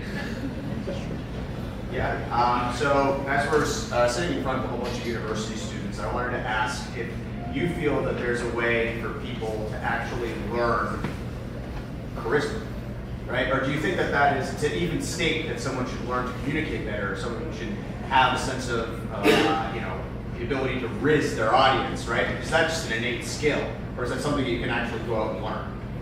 in my opinion, I believe, just like anything, right? Like, you can practice it. I mean, I think some people innately have it more. I think I have a shitload because my dad is crazy, and I get a lot of it from him. But I do think just like anything else you can practice, put yourself in uncomfortable positions. Like, I love to talk and I will talk all day, but I'm still nervous right now. My hands are still sweating from talking to a crowd of people. Like, it's still uncomfortable. But that is where we grow. We grow in uncomfortable positions. Who was it that said earlier that diamonds are made of pressure? I think it was you, Andrew. Like, yeah, I'm sure you guys have a beautiful answer for that as well. Well, Andrew, how does that work on the court and off the court? Yeah, and as you know, this might be an uncomfortable question. I hope it's not. I guess you've been past the hurdle, but like even aging as an athlete, right? And maturing and not being like a young recruit anymore. Yeah, I mean, for me, I know I have to keep up with the trend where basketball's going, and obviously age is a huge factor in being a professional athlete. So what I do is I really, optimize my nutrition. I eat only whole foods, I eat a lot of red meat, I don't eat processed foods, and my inflammation is very, very low. I test that. One of the companies I'm evaluated with is Revive, and I do a blood panel every year. I do my gut test every year, and I think my inflammation is up to 0.5. Like, that's amazing. So I wake up, I feel great, and then I see the younger guys who are in their 20s. I'm not performing them because they're eating Popeyes and McDonald's every time before the game, but I'm eating like whole red meats. I'm eating a lot of fermented foods. So I'm able to sustain my skill set and outperform them at my age. Because 36 in basketball is pretty old. People are young in real life, 36 is pretty old. And I mean, I still can play another 4 years now. I'm just deciding if I want to do that, but yeah, that's something you have to really be aware of, and getting your recovery, getting your rest, and then making sure that you're able to maintain that throughout the whole season. The season right now, I'm in Asia 54 games, and I was in the NBA 82 games, so it's a grind. It's a grind. You wake up some days and you feel terrible, but if you get your rest and you eat right, you're good. Yeah, and you're happier, your interactions are better. Yeah. Question? I'm just gonna ask you one more question before we let Randy go. But Andrew, can you just talk to everyone? As you just mentioned, you used to play in the NBA, now you're playing overseas. Usually people think that you need to be rich to be healthy. You need to have all the resources. Like that's what you would have had in your attention in the NBA. Yeah. But now when you're traveling, how do you make sure that you can stay on a high quality performance diet, irrespective of whatever country you're in, when you don't have those millions of dollars on? Yeah, I mean, it's very doable. So like my life's pretty simple. Like I said earlier, I eat whole foods. I eat like 6 to 8 eggs a day. Eggs are very good and easy to find. Just eating foods that have one single ingredient, and that's what's going to reduce the inflammation. That's what's going to make you perform better. So you don't necessarily have to be very wealthy to do this. You just need to understand like what your body can tolerate. Doing a simple blood panel, I do it every single year to see what foods my body can tolerate. And there was a time where I think it was chickpeas. I used to love chickpeas, but after I did the blood panel for the first time, that was like super red. So my inflammation was going up. I didn't even know that, right? So I eliminated that and started adding different foods into my diet, and honestly, it's very doable. It's very doable. If you want to do it, you can do it, and I promise you, you'll feel great. I feel the best I've ever felt in my whole career at age 36. When I was younger, I was eating everything. But now I eat certain foods that I know somehow optimize my performance, and I feel amazing. Yeah, I think the trick is not going overboard with the testing and testing exactly what you need to know. Obviously, there's so many different biomarkers now. We're learning a lot of new ways to evaluate our health, but you can't get obsessive about it, right? You got to stick to what you know is going to give you actionable data versus going down the rabbit hole of peptides that and then other new supplements that aren't single ingredient. You got to be careful what you're putting in your body. I guess we got to wrap it up. I wish we can keep yapping. This is fun. Thank you, everybody. Thank you. We'll be around to chat.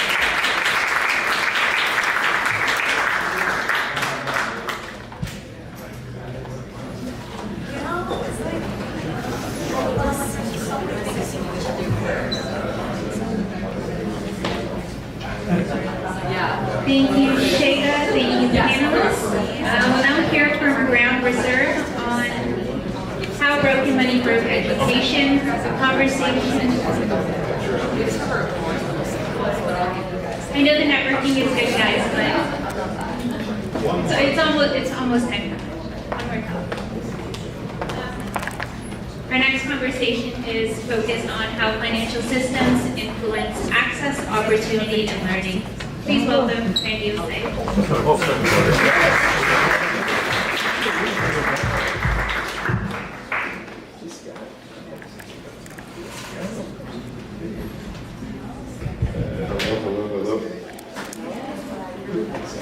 I know everybody wants to network.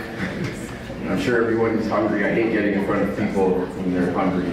But hopefully I can make this worth your while, if you will. So, most people think the education crisis is a curriculum problem. I think it's a money problem. Because broken money creates broken incentives. Today, literacy is declining, attention spans are collapsing, anxiety is rising, and long-term thinking is disappearing. And despite having more funding, outcomes continue to get worse. So today, I want to speak to how inflation broke education. Oh, I didn't get the clicker. The clicker's right here. My name, Randy Osei. Can you all say Osei? Osei. So Osei can, that's how I help people make sure they say my name correctly. I'm a former basketball player. I wanted to go to the NBA just like Andrew. I actually played high school basketball with him. He was the center and I was the power forward. So I haven't grown much since high school. A former hooper, eventually I became a brand and business manager for professional athletes from 2013 to 2020. I helped athletes build their brand and monetize it, grow their alternative investment portfolios. As we know, the 60-40 portfolio spread is dead. And extending and helping them increase their social impact, because being an athlete is actually the world's shortest job. The average playing career is less than 3.5 years, if you will. Eventually, I watched athletes like Steph Curry change the game off the court through ownership and investing in startups. That inspired my transition into technology in 2018, and that was the first time I ever heard those two words, AI. And I'm not talking Allen Iverson, we're talking artificial intelligence, if you will. Eventually, I built TrainingGround.ai, a learning accelerator helping learners build skills faster. We are the 2023 Canadian EdTech Startup of the Year, and very, very proud to say the first time a Black founder has ever won that award. Thank you. Today, Training Ground supports over 75,000 educators and learners across Canada and the US. And before I continue into the next part of our presentation today, I just wanted to talk about the shirt that I'm wearing. So this shirt is from Ghana. My parents came from Ghana in the 80s. I was born in 1990. And the shirt is called an intuma. Intuma is a lot of fabric. Our culture is big into fashion, if you will. And right beside Ghana is Nigeria. So I know IBU has a lot of Nigerian students. We all know that Ghanaian jollof is better. It's here. We don't have time for that now, guys. We're talking about inflation. But right beside Ghana is Nigeria. And Nigeria is actually one of the largest oil producers in the world. But if you want to exchange Ghanaian cedis, the money in Ghana, to Nigerian naira, you have to often exchange that money to USD first, and then exchange. Think about that. Two neighboring African countries, but the local currencies have been so heavily debased over time that the US dollar became that bridge. That's how much money has been printed globally. And when money breaks, systems downstream eventually break too. And being inside classrooms every week with TrainingGround.ai, I began to see and notice it, and now I cannot unsee it.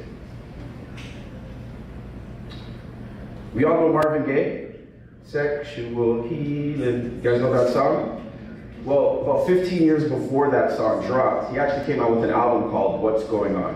If you guys all have Spotify, Apple Music, that's the same year that Akeem swore. I told Akeem not to swear, but he swore anyways.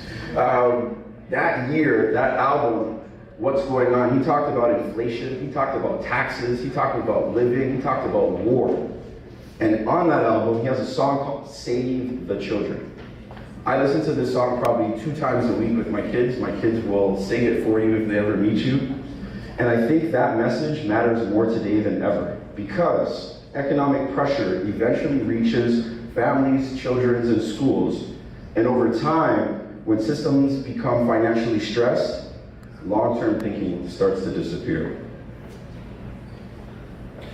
So, at its core, education is meant to help people grow, at its core. For children, I really want to focus on the next generation of children. It's meant to help children think critically, build confidence, develop literacy and numeracy, and become capable adults. The goal of education is human development. Not just test scores, not just workforce preparation, human development. But over time, the school system has changed. Schools became responsible for much more than they signed up for. They became responsible for mental health, behavioral intervention, accessibility, nutrition, crisis management, and much, much more. The mandate expanded dramatically, and at the same time, education funding became way more centralized. As money flows from the government to school boards, it is largely distributed based on enrollment, literacy, and numeracy outcomes, EQAO, OSSLT, etc. But because much of public education, but across much of public education, many boards are now seeing declining enrollment, declining literacy, and declining numeracy. One of the school boards that we serve with Training Ground has seen enrollment drop 10% in 1 year. Parents are pulling their kids out of public education. I have a 4-year-old son. He goes to a private school because it's getting worse and worse. And teachers were telling me, when I was trying to figure out where to put my child, they said, send your child to a private school. And because most students attend school based on where they live, families often have limited ability to hold educational systems accountable, the same way markets naturally hold businesses accountable. If a product or service declines in quality in a free market, people leave. But in education, many families don't realistically have that option. And as inflation increased and private education became less affordable, choices narrowed even further and made accountability weaken over time. I mean, honestly, for almost every new school being built today, there's a Kumon across the street or a math center down the street, if you will. Parents are searching for reinforcement and opportunity outside the system. And again, this is not an attack on teachers, I'm talking about the system. Educators are being asked to solve societal breakdown with increasingly complex systems, or they're being given Microsoft Copilot. And that's an incredibly difficult task. Since the early 1970s, education spending in Canada has exploded, from roughly $7.6 billion to nearly $96 billion annually. Populations have increased, there are more support roles in schools, complexity has continued to increase, but our outcomes decrease. Literacy and numeracy continues to decrease. We've increased inputs, our outcomes decline, and this is where I started to ask, what if inflation doesn't just affect prices? What if it affects family stability, attention, behavior, and long-term thinking itself? Because schools are downstream from all of that. And the problem doesn't end at just graduation. The traditional path to stability is breaking or broken, depending on who you speak to. The old pathway was simple: school, university, career, home ownership, family, stability. But for many young people today, that new reality looks more like debt, contract work, high housing costs, economic anxiety, delayed family formation, and when people stop believing the future is attainable, they stop thinking long term.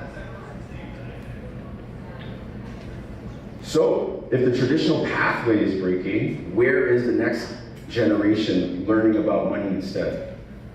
The internet. And increasingly, the casino economy. Sports betting, prediction markets, day trading, meme coins, infinite scrolling, dopamine-driven algorithms. Young people are being trained for short-term thinking, instant gratification, reactive behavior, and emotional cycles. And honestly, can we actually blame them? I don't think so. The next gen grew up watching housing become affordable. My parents moved to Brampton in early 2002 and they bought their house for $250,000. That house during COVID was worth $1.4 million and I begged my parents to sell and they chose not to, if you will. Because the next generation has watched housing become unaffordable, wages stagnate, and inflation rise, stability felt further away every single year. Again, long-term pathways break, short-term behavior becomes rational. Young people don't need more hype. I believe they need better frameworks and systems. So where does this leave us? I believe the next decade belongs to people who can shift from just distraction to development. Because if money can motivate distraction, I believe it can also motivate development. The future belongs to people who continuously learn, upskill, save, communicate, and build confidence, but more importantly, adapt quickly because things are moving faster than ever. And in an AI economy, human capital becomes one of the most important assets people can build, and they can start building that today. So with that, I'd like to introduce you guys to Ground Reserve. Ground Reserve is built around one very, very simple idea. Save, learn to earn, and repeat that monthly. We believe the future belongs to people who continuously upskill, reskill, adapt, and build human capital. We also believe the best motivator in the world is money. So instead of rewarding distraction, we want to reward learning. Inside Ground Reserve, families and people can save, learn new skills, improve consistency, and increase rewards over time. So Ground Reserve is launching a savings account where families and 19, that's really blinding. 4% for saving only, 5.5% for saving consistently, and up to 8% for people who save and actively learn to earn. Because the future economy will reward people who continue to learn as well. So we do have a little QR code here for those that want to join the wait list as we are bringing Ground Reserve to market. And last, I'll close with my dear friend Tupac Shakur. He once said, "They've got money for wars but can't feed the poor." He said this before passing. And decades later, many people still feel economically overwhelmed, disconnected from opportunity, and uncertain about the future. And ultimately, a system built on short-term incentives cannot reliably produce long-term citizens. The future belongs to people who learn continuously, save intentionally, and think long-term. I want to thank you all for giving me this time to share a little bit on our thesis around how inflation broke education. My name is Randy Jose, and I hope you guys have yourself a good lunch.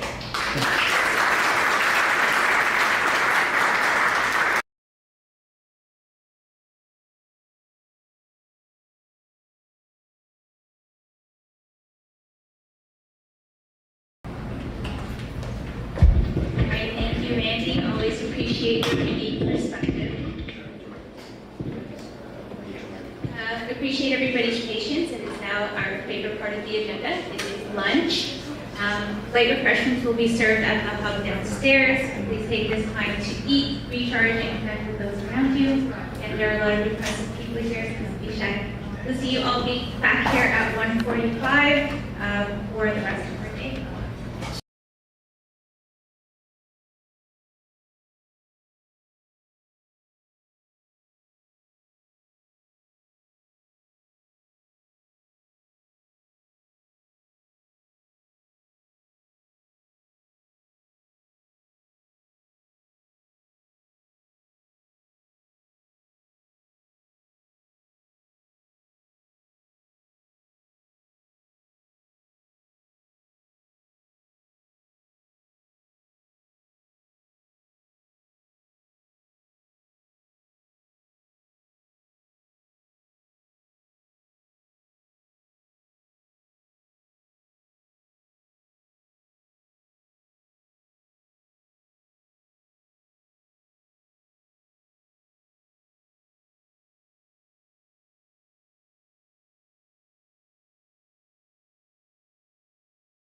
we all had a good lunch and we're all feeling ready for the afternoon and not too ready for a nap. We can still hear some chatter in the back. Sorry, if I can just ask everyone to nullify the conversation. Thank you.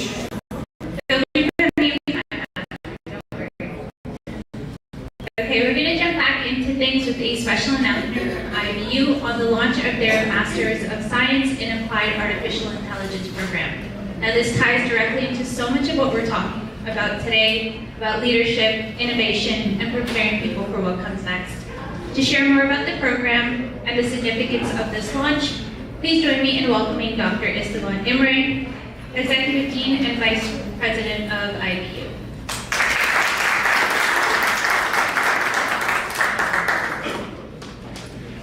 Thank you. I hope you can all join me collectively to reassure Swarna that her microphone was in fact working very well. It was a shocking moment. So we'll have a 1-minute video about it, and then I'll have a short note to you.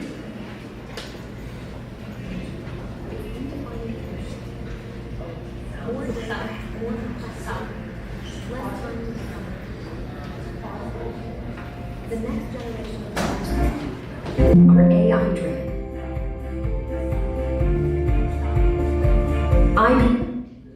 AI is no longer emerging. It's redefining leadership. More data, more complexity, less time to decide. The next generation of leaders are AI-driven.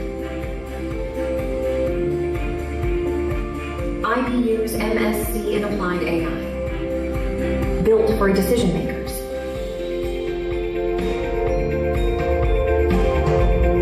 Applied, industry-aligned, globally connected, built for real-world decisions. Not just knowledge, application at scale. Worldwide perspectives, industry relevance, and real impact. Build intelligence that leads. IBU's MSc in Applied AI.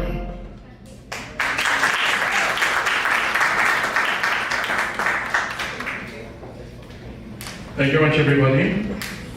Distinguished guests, dear colleagues, industry partners, and friends, it is my great privilege to stand before you today as we officially launch the Master of Science in Artificial Intelligence at International Business University, with specializations in industrial innovation and data engineering.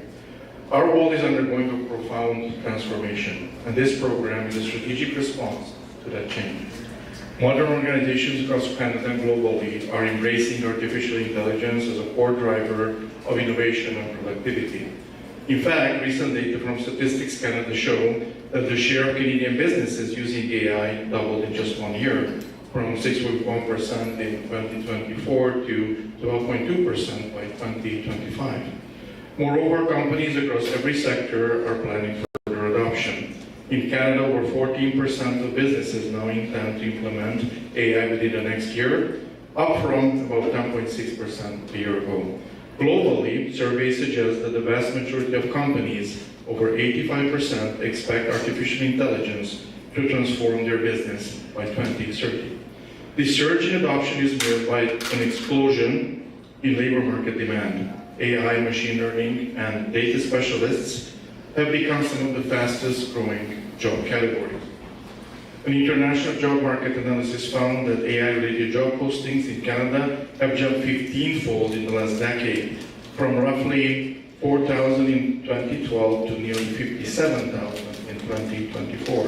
Here at home, Ontario's AI ecosystem has been booming. The number of companies investing in AI has increased by 149% since 2019, and tens of thousands of new AI jobs were created in the province over the past year alone. Canada's technology sector overall now employs close to 1.4 million workers, with AI and advanced analytics skills among the most sought after. The Master of Science in AI program is the result of carefully studying these trends and identifying critical skill gaps. Canadian employers are seeking professionals who can bridge advanced technical know-how with business acumen, leaders who can develop AI-driven solutions and deploy them strategically in organizations. The skills required in these roles are evolving rapidly. Research indicates that the competencies demanded in AI-focused jobs are changing around 66% faster than in other occupations. It is clear that our graduates must not only have deep knowledge, but also the agility to continuously adapt in this fast-changing field. Our MSc in Artificial Intelligence has been crafted with these realities in mind. It aligns with the paradigm of Industry 4.0, the new wave of smart automation and data-driven innovation. Around the world, Industry 4.0 is gaining momentum. One market analysis projects that the global Industry 4.0 sector will triple in size, growing from about US 188 billion in 2025 to roughly US 600 billion by 2034. This transformation is powered by AI-driven automation, robotics, and intelligent data systems, exactly the domains our two program specializations touch upon. In the industrial innovation specialization, students delve into automation, smart manufacturing, and robotics. They learn how to apply AI to improve industrial processes, design next-generation intelligent systems, and drive productivity gains in manufacturing and service operations. In the data engineering specialization, students focus on data architectures, scalable AI deployment, and advanced analytics. They develop capabilities to build robust data pipelines and implement machine learning models that can operate at an enterprise scale. Across both streams, our program emphasizes practical applied learning. Students will begin from foundations in artificial intelligence, theory, machine learning techniques, data science, and human-centric design. They will then apply this knowledge in real-world context through case studies and a culminating capstone project. In a capstone, students will learn, or will work on, rather, industry-relevant challenges, be it designing an automation solution for a factory, developing an AI-driven service innovation, or creating a data strategy for a business. These experiences ensure that graduates leave with both theoretical expertise and hands-on skills to translate AI into real economic and social impact. Our vision is to produce graduates who are not only technically proficient, but who are ready to lead in the AI era. They will be comfortable communicating complex concepts to both technical teams and executive leaders. They will be grounded in the ethical and regulatory considerations surrounding AI, ensuring that they build responsible, ethical, and inclusive technologies. And importantly, they will have a strategic mindset to identify opportunities where AI can drive innovation, whether it's launching new startups or transforming processes within established organizations. The impact of our program will be far-reaching. By preparing highly skilled AI professionals, IBU is contributing directly to Canada's competitiveness and capacity for innovation. Recent studies suggest that with broad AI adoption, Canada could realize nearly $300 billion in added economic output by 2035, alongside significant productivity gains and net new jobs. To seize this opportunity, we clearly need talent that can implement AI responsibly, maximize its benefits, and navigate its challenges. Our MSc program answers that call, helping to secure Canada's position as a leader in the global AI landscape. At the same time, this launch solidifies IBU's mission as a next-generation university, one that is agile, employer-responsive, and focused on the future of work. By working closely with industry partners, our faculty have ensured that curriculum remains cutting edge, and will remain cutting edge, and aligned with current innovation strengths. Our program advisory committee, composed of professionals from key sectors, will continue to guide the program so it evolves with evolving technology in the future. Today's event marks a new chapter. It is therefore my honor, on behalf of International Business University, to formally announce that the Master of Science in Artificial Intelligence with specializations in industry innovation and data engineering is now officially launched and open for admissions. We welcome our inaugural cohort of students for September who will begin their studies in this transformative field and I am confident will emerge as the AI leaders of tomorrow. In closing, I want to thank everyone who has contributed to making this program a reality, from our faculty who designed the curriculum to our industry advisors who provided valuable input, and to our administration who championed this vision. To our students, I say, you are entering one of the most dynamic and impactful fields of our time, and IBU is committed to your success. To our partners and guests, thank you for sharing this moment and for your ongoing support. Together, we are not just responding to the future, we are helping to shape it. Thank you.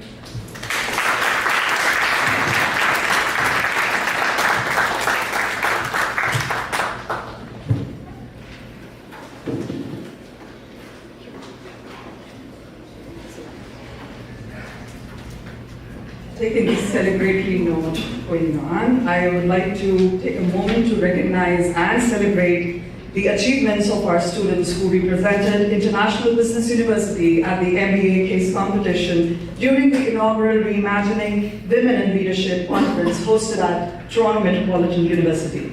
This recognition reflects their hard work, professionalism, analytical thinking, teamwork, and dedication in representing the IBU community with excellence. We are proud to acknowledge the following students, the team, for their accomplishments. So I would like to invite President Ms. Asma, Isran and Swarna, Emmett as well. Professor Supinder, please come on the stage. We will be announcing the recognition certificates. I would like to invite Elaine, Angelika, Daria. Please come forward.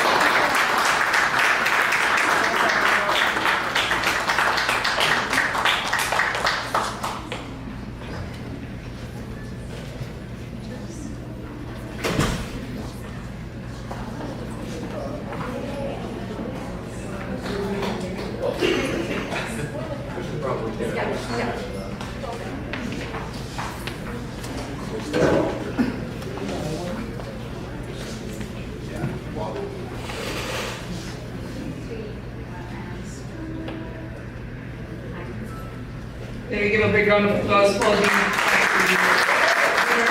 So they took second place in the MBA case competition at the conference.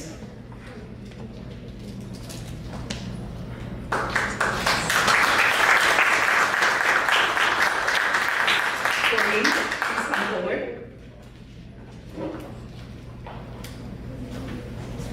And Daria.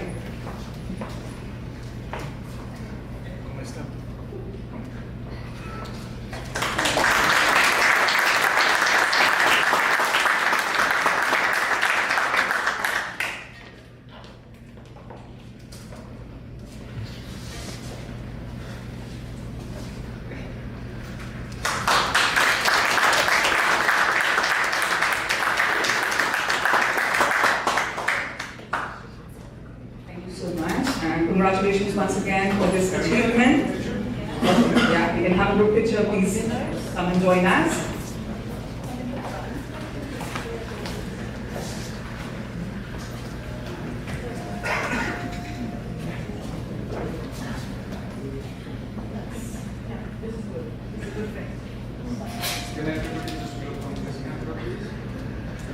Three, two, one. A bigger round of applause.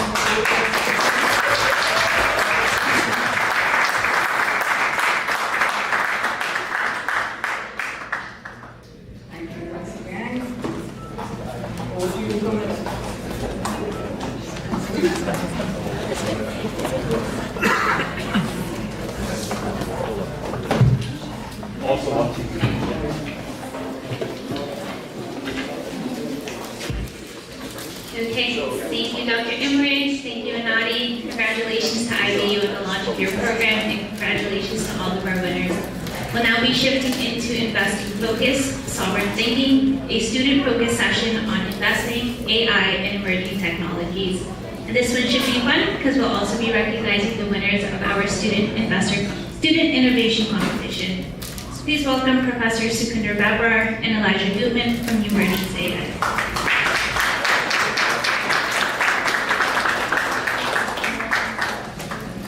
Thank you very please join me in welcoming Elijah Goodman. He's the current founder of Hartford AI Partners, where he's delivered full agentic overhauls.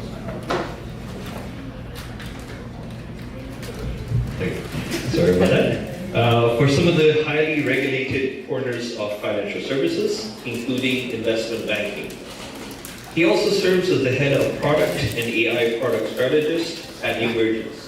And Emergence has been a very key partner for us here in the IB Capstone area. Leading this area, he's developed fintech platforms built for regulated spaces, and he works right at the intersection of product strategy, AI engineering, and the compliance architecture that institutional finance demands. We're so happy to have him here with us. Please give us a warm welcome to Elijah.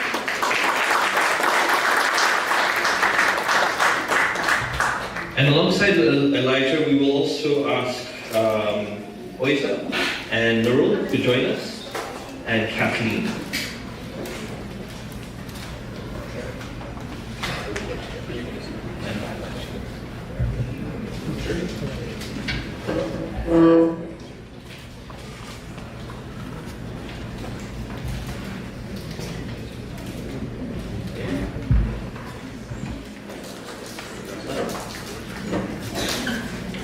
Hi guys, this is an absolute pleasure. I went to the School of Hard Knocks. I should not get that master's. I'll consider it.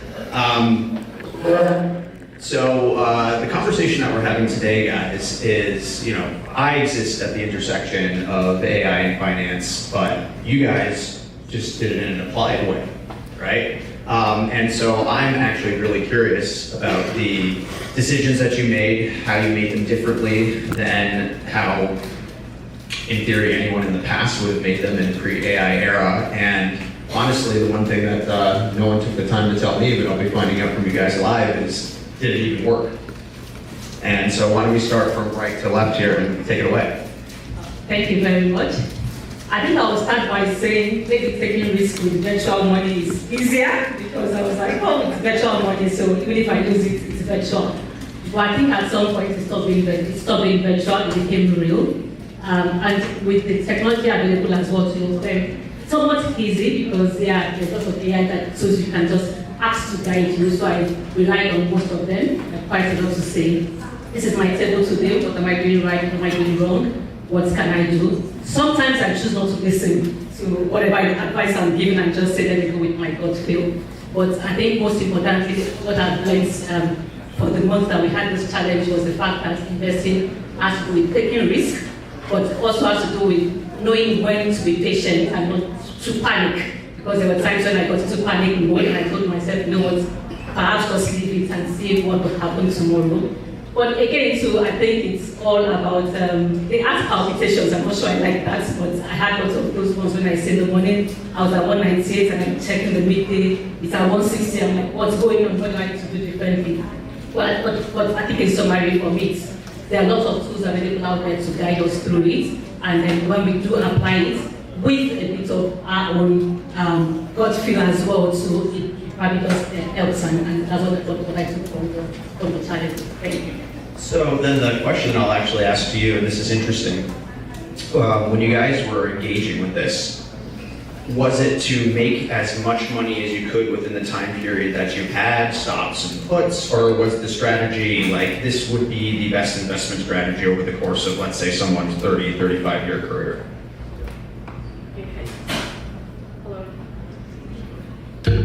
So hi everyone. So for me, this challenge is really very interesting because I'm really fond on having doing the stocks. I'm being fond of it, doing it.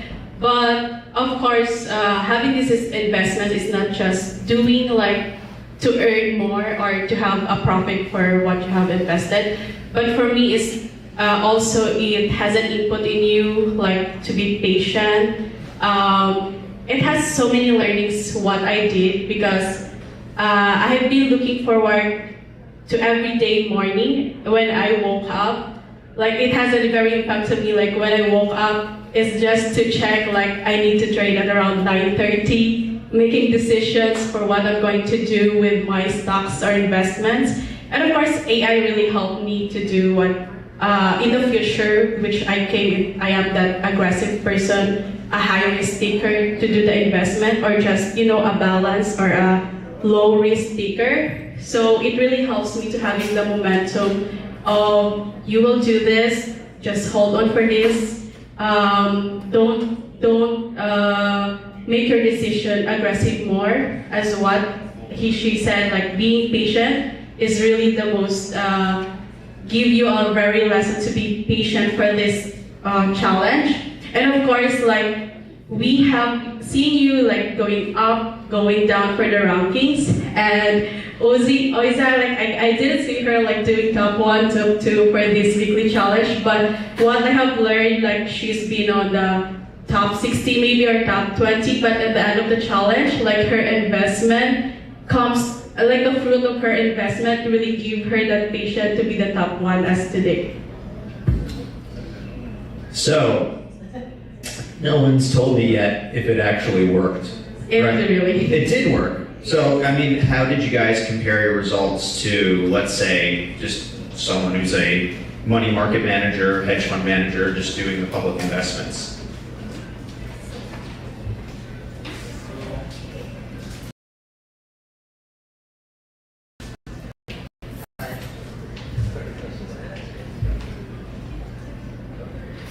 Hi everyone, this is Nurul. So previously I didn't have any exposure to this industry actually. I didn't have that courage as well. So definitely thanks to Professor Supinder, especially because he pushed us a lot to use Bloomberg data. And so actually regarding taking decisions, I used to read our news as well as there was a course in our first semester like financial analysis. So it was very interesting that really I could apply to screen the stocks and analyze the stocks according to my previous course knowledge. So that's why it was very educational and as well as interesting for me.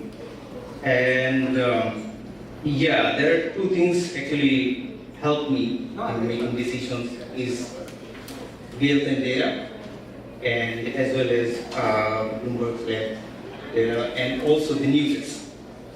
And if you say about my strategy, it was actually being aggressive because it's a 1 month competition, because if you think about the long term profitability, then you must be thinking of safer stocks, So yeah, that's the one mistake.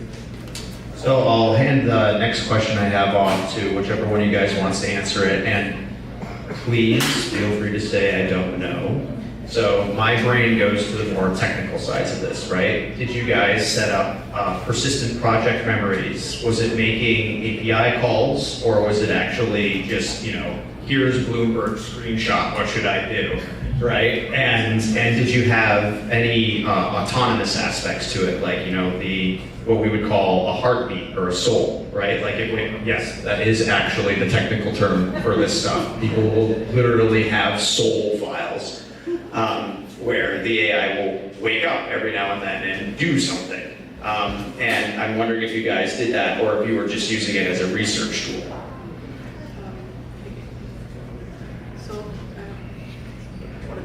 Hello. Okay. So for me, technical, so I really don't know some technical terms for that one, but honest to goodness, I do some screenshots.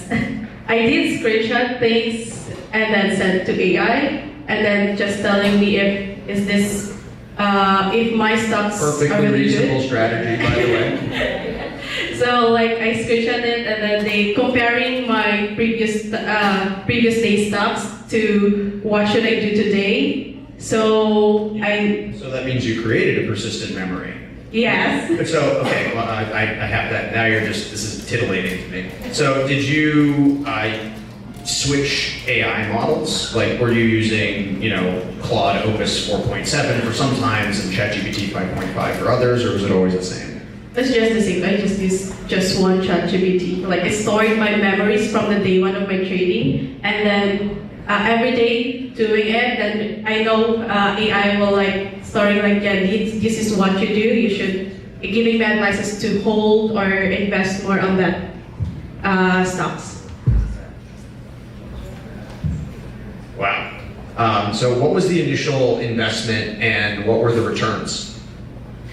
I think for me, I started safe and I was going for Coca-Cola, companies I was familiar with before, with my friend AI. We said, no, that's not going to get you to win. Yeah, that's for long-term investment, and if you want to win, you have to take more risk and so more into tech.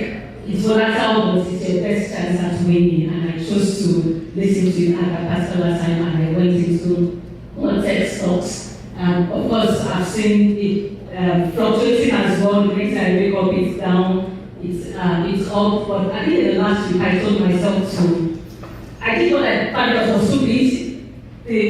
My number one stock, which was MU, was going down, but I chose to buy more. And I was like, okay, you know what, at this point, I was having number 25 at that point, it doesn't matter, let me just take the risk I can.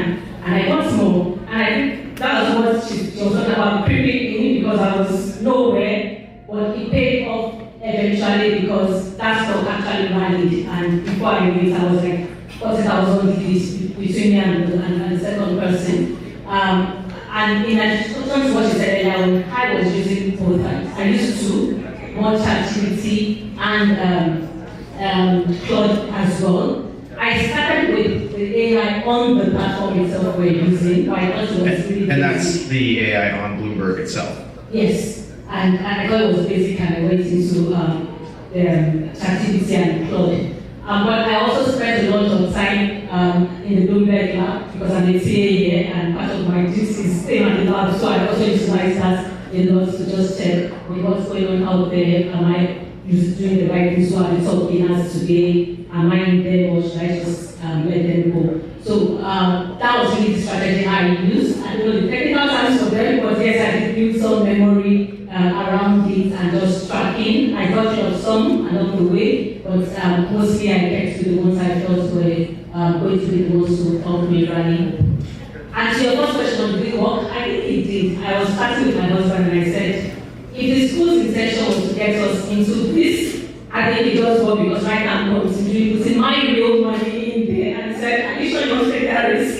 And I was like, oh, I'll just start small. Of course, I know I'm going to do but I can start small and see how it grows.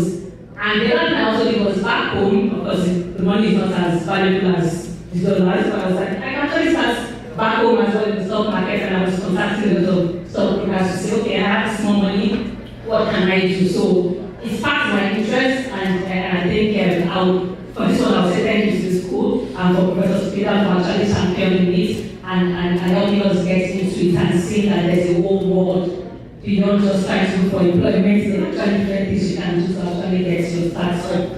And I was talking to somebody I believe was in the room now last week. He said he was trading himself. And he said to me, you know, even with your prize money, you can actually start as it was 500 and you can go. And I was like, oh, like that definitely is something I would definitely do. And just say, look, it's my money right now, it's my prize money, but it's not, if I lose it, it's not going to cost me that much. But I can afford to at least put it in the investment and see, hopefully that it grows and take more risk and build up as I go. So the thing that I'm hearing from this, professors, is that a great white paper that you guys can publish under the university would be to try it under different models to see its comparison to whether or not somebody with 10, 20, 30 years professional public investing experience could actually defeat them. And then having somebody with experience competing with somebody who has zero experience, both AI enabled.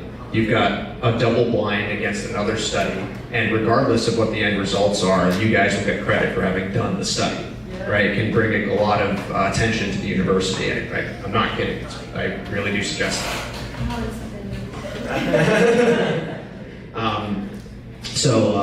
I know that we're going to be doing a little bit afterwards, right? So then this one last question is, having used the AI to do this and not having it been your money, do you think you would have behaved differently if it was your money? Yeah, for sure.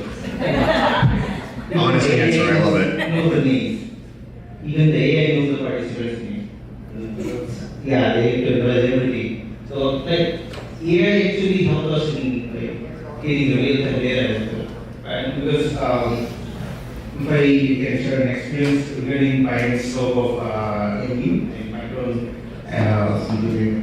So there was a strike going on at Samsung Petrol or Samsung Petrol, which even inside that maybe this stock will go right, go high, say 10%.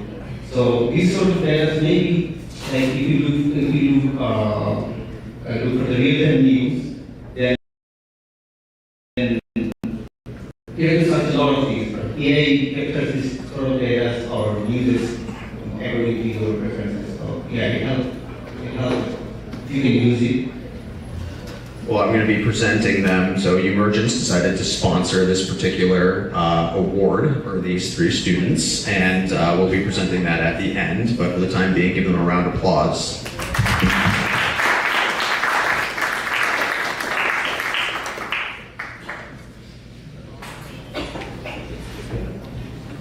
Thank you very much, Sir Elijah and the panel here.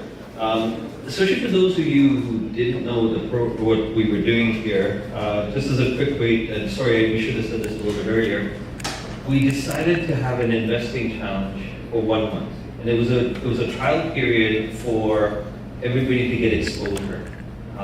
Through the support that we received from Asima, Istvan, Pavlos, and Swarna, they've continually asked us to use the Bloomberg Labs. And something that we're starting to see a lot more is there's a lot of activity coming in. Nurul correctly highlighted here that by going into the Bloomberg Lab, it was something that was very useful for his investment pitch. It was very enjoyable for me to watch them and to see their performance because the leaderboard changed so many times. Up until, in fact, just this morning where we were looking at it, none of these guys were actually en route to winning. So I can just tell you how it was very different from what we had put in. We gave them 4 challenges. We told them to do equities. We told them to do foreign exchange.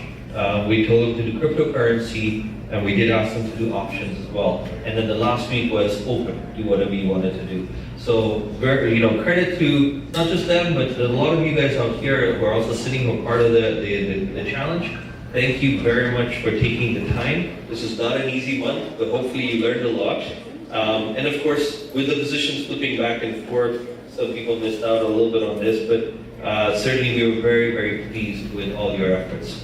So now at this moment, what we'll look at, we'll sort of, after this very intense competition, let's announce our top 3 winners for this competition. Now, 3rd place we had Sophia Krishnan. Now, unfortunately, Sophia is still stuck on the highway because of traffic, so we do want to recommend, tell you all about her very strong and disciplined performance, and it just showed that instinct that she developed over time, and very, very good finish from her. So well done, Sophia.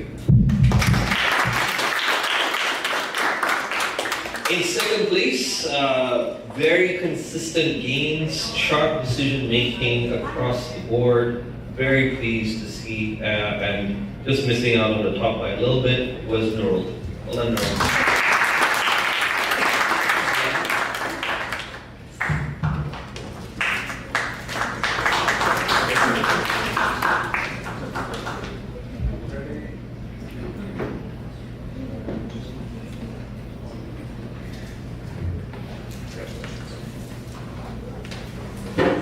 And our IBU inaugural sort of investing challenge champion this year is Oiza Yanni, and what an outstanding achievement.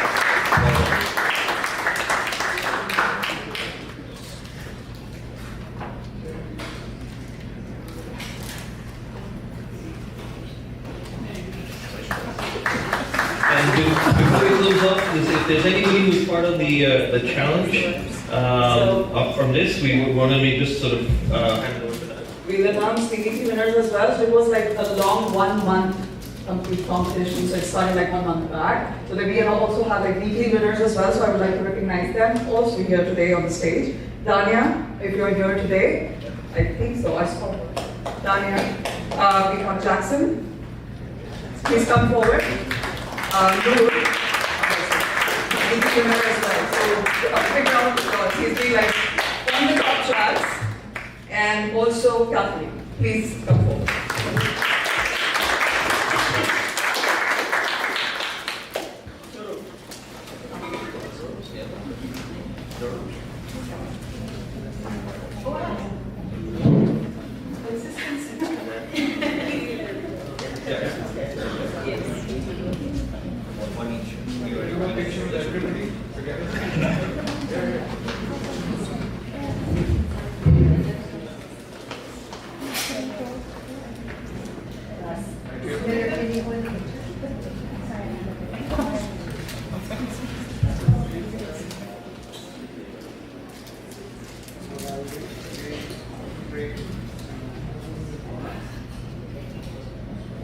And we all look at this camera as well, please. Okay, 3, 2, 1, go. One more time.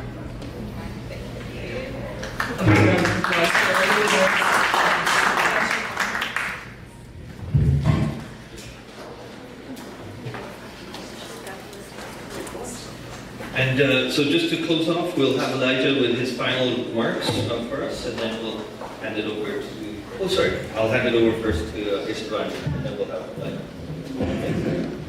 So sorry for breaking the protocol, but first congratulations of course to everybody, and thank you for supporting our students, and many thanks to the students themselves, and congratulations. But while we're talking, I had sort of a moment of curiosity. Namely, you had X number of students, we know how the best ones did.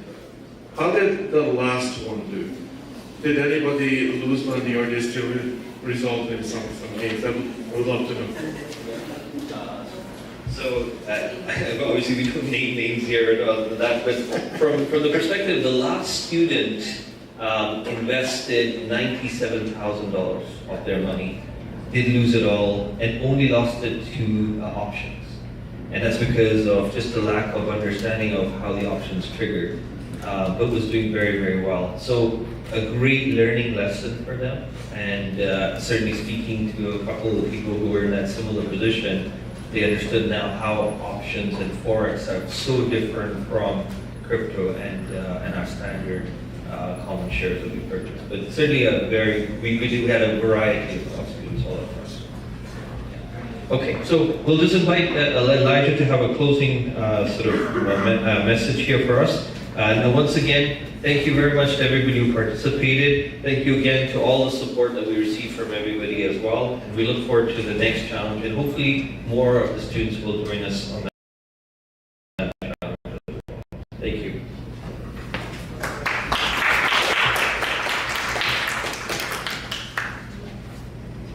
Okay. So yeah, I guess I really just wanted to say that it's been an absolute pleasure working with IBU. And it has been a fascinating experience here today, listening to how it is that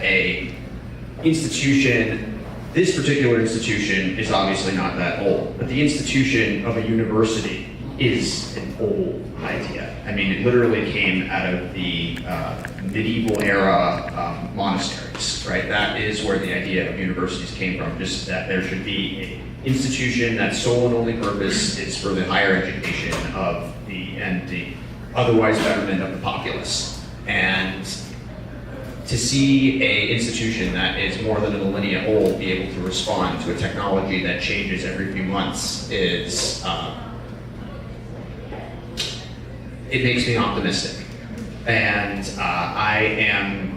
I'm really encouraged to see that these changes are being made at all. I know that in some of the hiring practices that we have with our partners, the people that we're actually hiring at Emergence are almost all industry veterans. I think one of the least experienced bankers that we have has got more than 20 years of experience, but many of the institutions that we fund and partner and sponsor are really who I'm talking about, and there have been definitely some real skills gaps identified. The skills that are the most relevant in this era are communication, the ability to think critically and with a sense of agility, and a understanding of these tools so much as you can. And by the way, like, you know, I am as far down the rabbit hole as you get on this. You know, my office in my house is on the 3rd floor, and I don't even type anymore. I just have a button that listens to me, and then AI autocorrects it, and so my wife thinks I'm crazy. So like, I'm just talking to my computer all day. So I'm about as far down the rabbit hole as I can get on this, and I can't keep up with all these tools. It's almost impossible. So it is the desire to learn. It is the ability to teach oneself, and it's the ability to learn something new that you may never have done before. At least in my own industry, Emergence is an investment bank. What is it that makes someone a successful investment banker? Is the ability to learn a field that they have never heard of before. I was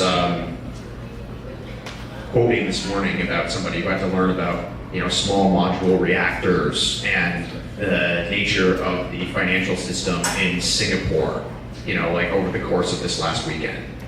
They had no idea. Well, guess what helped them learn, right? They cracked open Claude, and they gave it all the deal information, and they told it to do a research, you know, just send out a series of agents to do some research for them, and they taught it themselves, right? And now it's quite possible that, you know, that particular opportunity will close for 30, 40, $50 million, right? Like, this is, you really, as students and as educators are, I mean, you know, I feel like we just have to take one step back for a second and be like, you guys just announced a master's in applied AI, right? Like, that wasn't on my bingo card 2 years ago. So just take the time to appreciate it. And I know that this can be a scary time, but it's also a golden opportunity for all of us. And we just kind of have to seize it.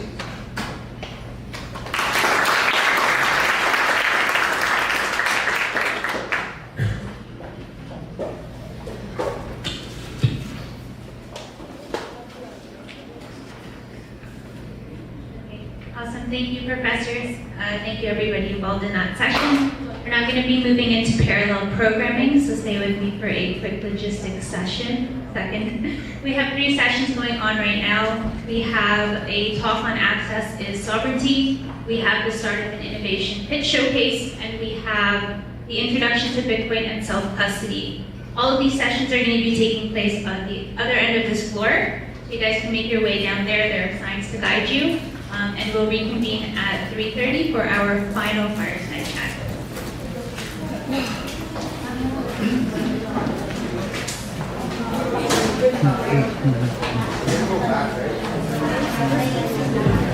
A quick update, the access and sovereignty is happening at 2:04. So people joining in for this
This conversation brings the idea of sovereignty into practical terms, how founders can build, protect, and sustain companies in a fast-changing environment. Moderating today's conversation is Professor Mark Lejour. He's joined by Andrei Polyakov, founder of Apex Lending, and Jacob Asparian, founder of OneBitcoin.ca.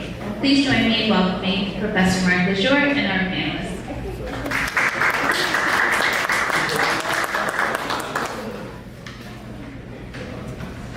Hello everyone. Is there somebody in the room? Can you hear anything? Hello everyone. Hello. Alright, so welcome. So this is going to be one of the last panels of the day, so welcome to join us. It's going to be an exciting one. So let's start with, we're going to go to the introduction. I'm going to let the panelists introduce themselves at some point, but let's start with a fun quiz here. You like the quiz? Who wants quiz? Short, easy question. Who owns Bitcoin? Any type of Bitcoin? Okay, raise your hand. Alright, so more people coming up, so that's good to know. So, let me so I actually got pass the mic to my guests here, so to introduce themselves and get started. I asked them to tell them who they are, what they work for, but also I want them to tell us how they get into what they're doing right now. It's a bit of their life story. So, Andre, if you want to start? Test. You guys hear me? Wonderful. All right. So, very happy to see so many people here, and so happy to see so many people put up their hands. It's interesting to see throughout the years when you talk that more and more people sort of raise their hands. So it's good to see the adoption is growing, and Canada actually has one of the highest crypto adoption rates in the world. I believe we're sitting around 15% of the population. So if you think about it, on a normal 100 people, 15 people own some form of crypto. I think that's super cool. We were up there definitely, and globally. So my story of how I got into the space is quite, I guess, funny. I was during back to 2017. So I used to run a company called Coinberry that we launched back in 2017. That was one of the first, I think it was the first regulated crypto trading platform in Canada. So I ran the company throughout 2017 to 2022, and then we got acquired. And Shapex, and I'll tell you the Apex story in a bit. But the way I got into Bitcoin is I was actually running an import-export business at the time. We were exporting food produce from Canada to Eastern Europe. And for anybody who's sort of had the fortune of cross-national, national payments, would feel the whole gamut of frustration that comes with sending wires internationally, globally, bank holidays. And if you have a container stuck at customs in a port somewhere in Europe and you can't pay those customs because the wire is stuck in a bank holiday, and you now accrued, another $3,000, $4,000, $5,000 in warehousing fees, and that happens constantly, consistently at scale. And then you were introduced to a technology whereby you can make a payment globally 24/7 with very low fees. There's a small amount of payment or a large amount. You started thinking, wow, this is revolutionary. And that's what happened with me. I was running this business, and I went down to Miami with a bunch of friends, and we were there for a weekend for a bachelor party. We had to sell the debts to each other at the end of the weekend. Some of us were from Canada, some were from the States, and it was actually very difficult in 2017 to send money from Canada to the US, and you had PayPal. That was pretty much it. Venmo wasn't around, and could send e-transfer. And a buddy of mine had this idea, we all like Bitcoin, just settle our sort of debts through Bitcoin, which is what we did. Back in the day, we signed up Coinbase, and I remember paying a buddy of mine for a plane ticket that I owed him $1,800, which at the time was $1 Bitcoin, so I sent him a Bitcoin for my plane ticket, which obviously in hindsight is a very expensive plane ticket. But that's how I got into the space, and on that beach in Miami, I realized that, wow, this is a really revolutionary technology and application of blockchain to the financial industry in the form of whether it's payments or store value, but in that specific case, it was print really, would change the world, and we see that happen. little bit slower than I'd like it to, in Canada specifically, but the remittance as a use case of crypto is massive internationally, and we see more and more use cases of blockchain, with stablecoin and whatnot these days. Anyways, that's my story of how I got into the space, and then I launched Coinberry, ran the company for about 5 years. We scaled up, we had over 4 million paid users, transacted over $1 million, got acquired, and then I launched APEX. And so we do with APEX is we're Canada's first regulated crypto-backed lending platform, so we allow clients, both retail and institutional, to actually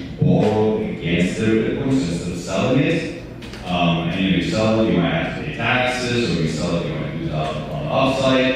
But what you can actually do that not a lot of people know is you can borrow against it. You can borrow Canadian dollars, and you don't have to pay taxes, and thus send those Canadian dollars to your bank account almost instantaneously. You use the same day, fully regulated, fully regulated approved.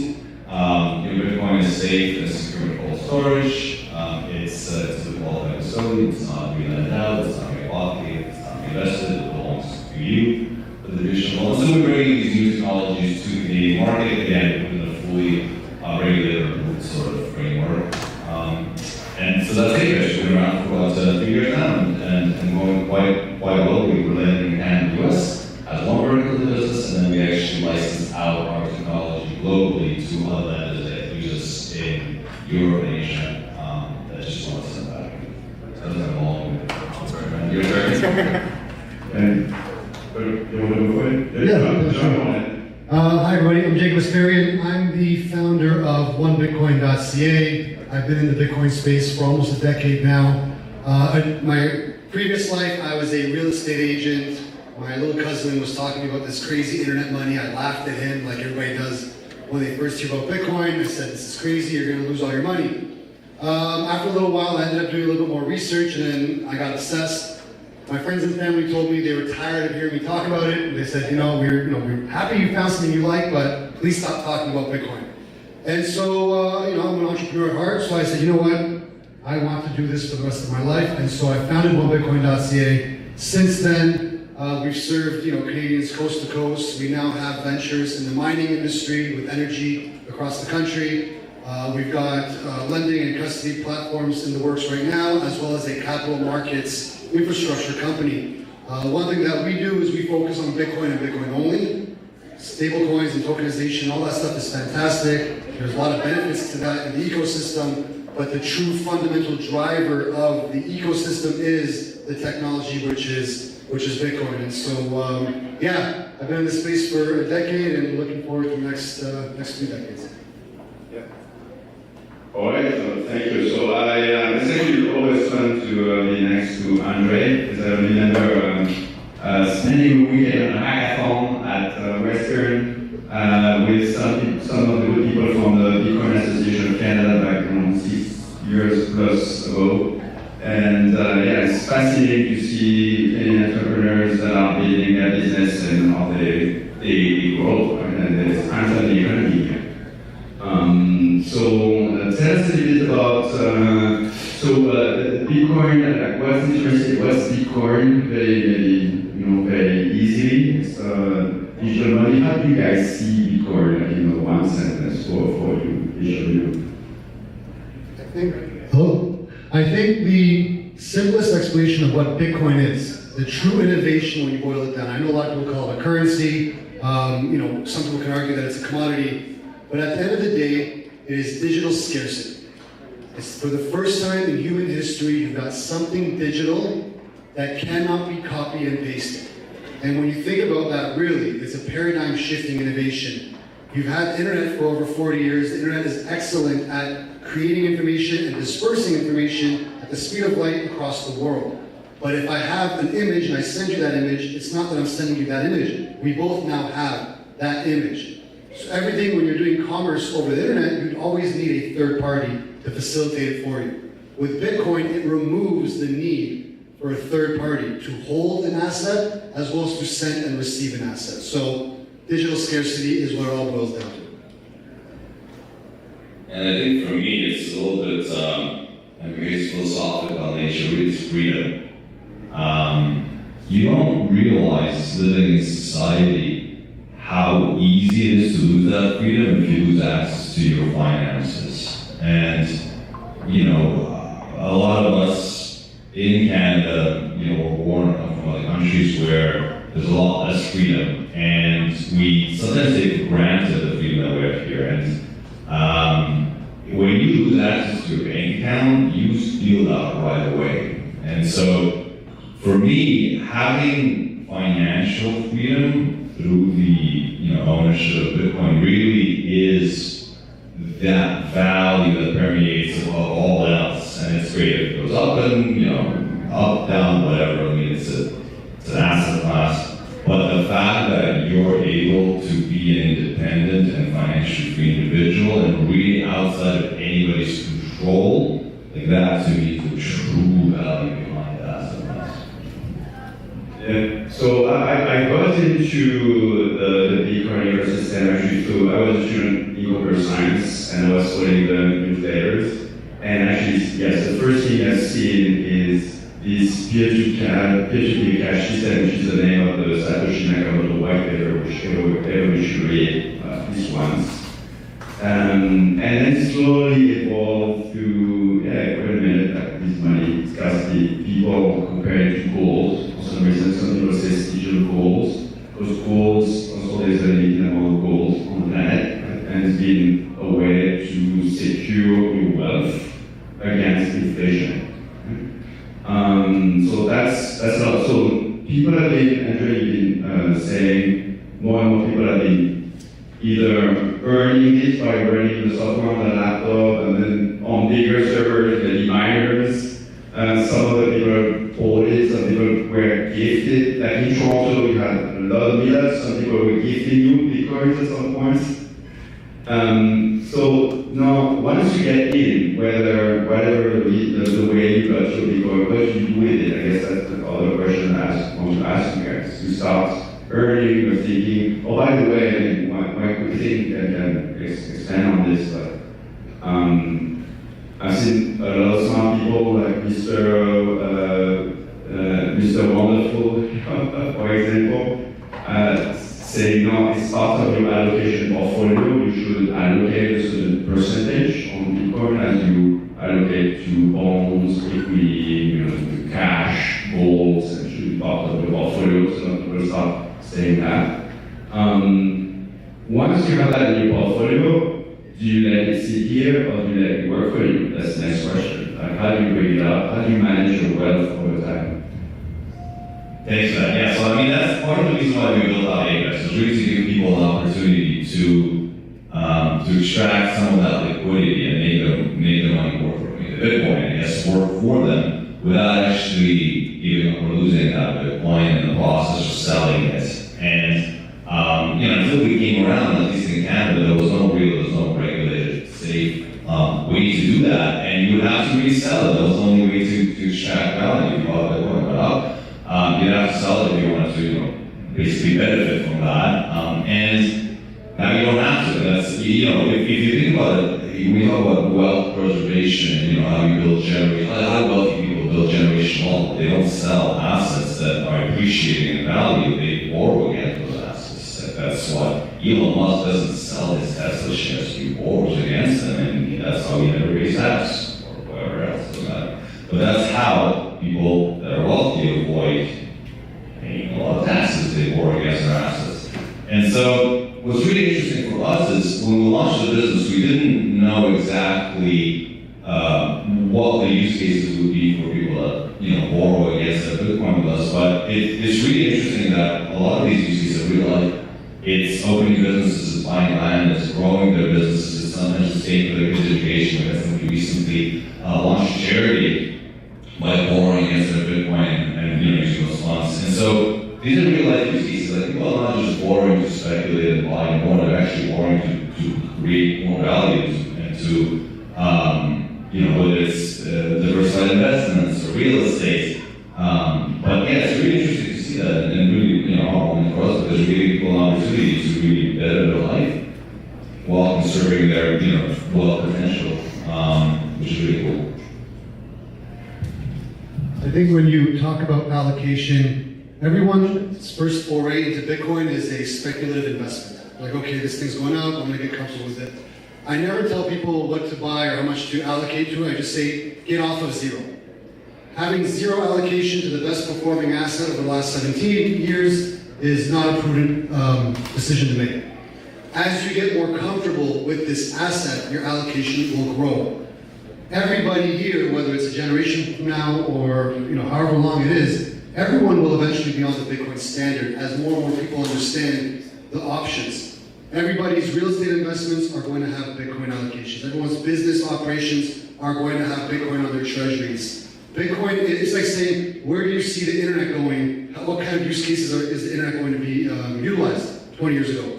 The internet is involved in every single aspect of our lives. Bitcoin is the money layer of the internet. It's just as revolutionary, but this actually allows you to save your money. And I want to echo what Andre said about freedom. It's freedom from having your time stolen from you. At the end of the day, talking about investments or just earning money when you actually work, you're exchanging your most finite thing on this planet, which is your time, in exchange for something that someone somewhere that you will never meet can print out of thin air. That's not a way to live, because that means they can print more of something that you have a finite amount of. So once people start understanding that this asset, they're going to trade their time and purchase an asset that nobody else can dilute, changes your framework. It changes how you approach operating a business. It changes how you make business decisions. And so I think allocation-wise, start from zero, get off of zero, whether it's $1 or $100, it doesn't matter. Get comfortable with it, learn about it, use the technology, and then as you get more comfortable with it, you're going to notice that your allocation is going to just continue to decrease. And then as you get more comfortable, you're going to say, hey, I don't want to sell my Bitcoin. I want to borrow against it, because that's exactly what people do when you have a big piece of real estate. You don't sell it, you borrow against it, because the real estate is appreciating faster than the debt needs to be serviced. And so that's the exact same play with Bitcoin. Bitcoin actually performs even better as long as you have a longer time frame for it. So this university is a next generation university, a startup university, still a lot of mindset here to be entrepreneurial, and also big emphasis to help support students that want to be entrepreneurs here. And if you're a successful entrepreneur, at some point you're going to have like a big payout, you have a big exit, and the next question is, what do I do with my money? And at this point you figure out that, it's totally different game. Now you need to think differently about how you manage your money. And if you, if you look at, I'm from finance, so still a French here, but if you look at, the boss, the patron, the PDG, the CEO of L'Oréal, the big companies, people always point to them and say, you don't pay your taxes. Well, because there's ways to manage the money to make sure that they're not, paying 3 times taxes over the same thing, right? So in Switzerland, where people do a lot of money management, family offices, people talk about Lombard. This is exactly the same philosophy here. So we're not inventing anything for Bitcoin. It's about applying the same financial management strategy that worked for other assets in the past. And I think that's what we're seeing right now. What's new is that you can use this new asset class, which is Bitcoin.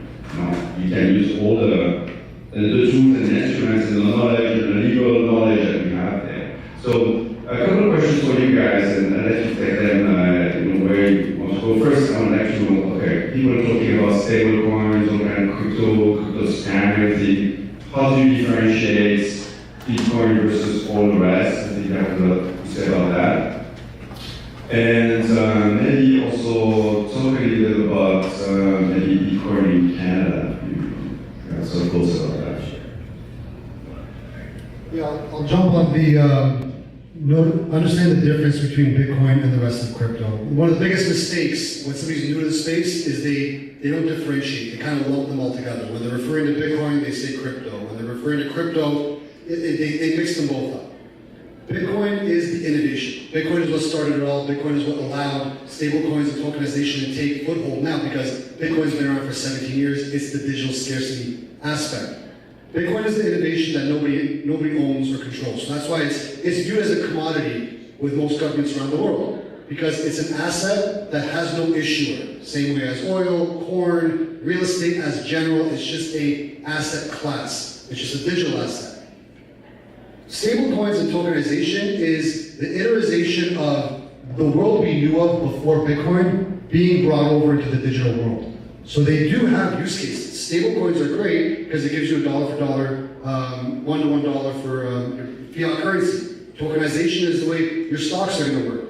But they're just a digital version. You've got a third party involved. There's somebody behind who's created the stablecoin, who's created the tokenization platform, whatever it may be.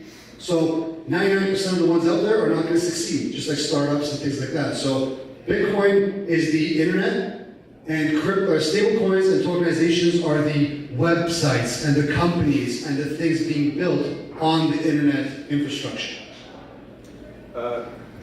Question, very good question. Well, raise your hands if you know what fiat currency means. Okay, lower your hand. Raise your hand if you don't know what fiat currency means. Okay, there are a few, more than half and half. So, Jacob, what's fiat currency? So fiat currency is a currency that is issued by a sovereign, by a government. Now, up until 1971, all countries around the world would issue currency, but it was backed by gold. After 1971, the United States went off of the gold standard, and which was a big, crazy issue at the time, and then it just became normalized. So the monetary system that we are operating in right now for the last 50, 60 years is an anomaly. And this has happened in ancient Roman times as well, where they went from gold coins, then they would dilute the gold, and then eventually the gold coins didn't have as much gold as you'd expect into them. Now, if anybody here could have a money printing machine, would you do it? Yes. So we can't fault the governments for it, but there's been an economics trend teaching us that this is normal, that money can be printed out of thin air. Well, yeah, the people who can issue it are going to want you to believe that money can be printed out of thin air with no adverse reactions. Unfortunately, there are a lot of adverse reactions with fiat currencies. It's not just the United States, it's not just Canada. Every single government currency has the same issue, which is there is nothing backing it. Which is fine, that's the system they created for us. But the way you can protect yourself is the excess amount that you're saving, having it sitting in a bank account is dwindling. So you might still have $100 in 10 years from now, but that $100 is buying you much less in 10 years than it is right now, the same way that it's buying you less now than it does 10 years ago. Yeah, so fiat currency examples, Canadian dollar, US dollar, euro, pretty much what you think about currency, about money, is not backed by anything. Meaning, in the past, 100 years ago, you could go to the US Federal Reserve and say, I'm bringing back my dollar. You would know there's a contract, almost a contract, and you got a fixed amount of gold. Was that like 32 ounces or something? Well, it was a fixed amount. Now today you have a $100 bill. You go today to get some gold, it's going to be one price. You go next year, take your gold, it's going to be another price because this currency is moving, it's not pegged to it's not fixed to the price of gold. Did I get that right? I'll give you an example real quick. In 1960s, the minimum wage or average wage in the United States was $1.25. With $1.25, you could buy 5 silver quarters. Okay? Now, 60 years later, minimum wage in the States is something like $12, $14, but 5 silver quarters is $52. Just to help you understand visually how they diluted everything and how we exchanged our exact same time for less and less every single year. So that's the crux of fiat. And again, I'm not rallying against it, that's just the system that it is. The way to protect yourself is to understand what the game is and what options you have, and that is Bitcoin, not selling it, lending, borrowing against it, and protecting your value for the long run. You have to repeat the question. Yeah, so what's the focus of Jacob's answer? Fascinating. The core question was Bitcoin versus all other digital currencies, right? So we're talking about, what about Bitcoin versus the rest? Yeah, so I think I'm going to echo a lot of what Jacob said in the sense that Bitcoin is a permissionless, decentralized currency. So that is where the whole freedom aspect lies, that nobody can shut you out of it. nobody can shut it down. So you can literally remember your, let's call it, password in your head, and that's all that you need to access your Bitcoin or value. Now, if you link your time that you spent, let's say, earning that Bitcoin, then you can access the value of your time. And that's not going to be that with by inflation. Compared to fiat currencies or to stable coins. We hear about stable coins a lot these days. A lot of companies, a lot of governments talk about bringing their fiat currency, so it's the Canadian dollar, the US dollar, on chain. So that's just taking the technology, that's just applying blockchain as a technology to the Canadian dollar, let's call it that. So there's some benefits. You'll be able to send it, person to person directly instead of through e-transfer. Okay, that's a benefit. But fundamentally, it's still going to deflate at the same rate as the Canadian dollar. You're still, if you're paying $9 for X today, you're paying with the digital Canadian or stable Canadian dollar, and you're still going to be paying $18 a year from now. So that's not going to happen. Now with Bitcoin, it's a permissionless and it's a decentralized application of blockchain technology to the financial market, but we have an instrument that no one person controls.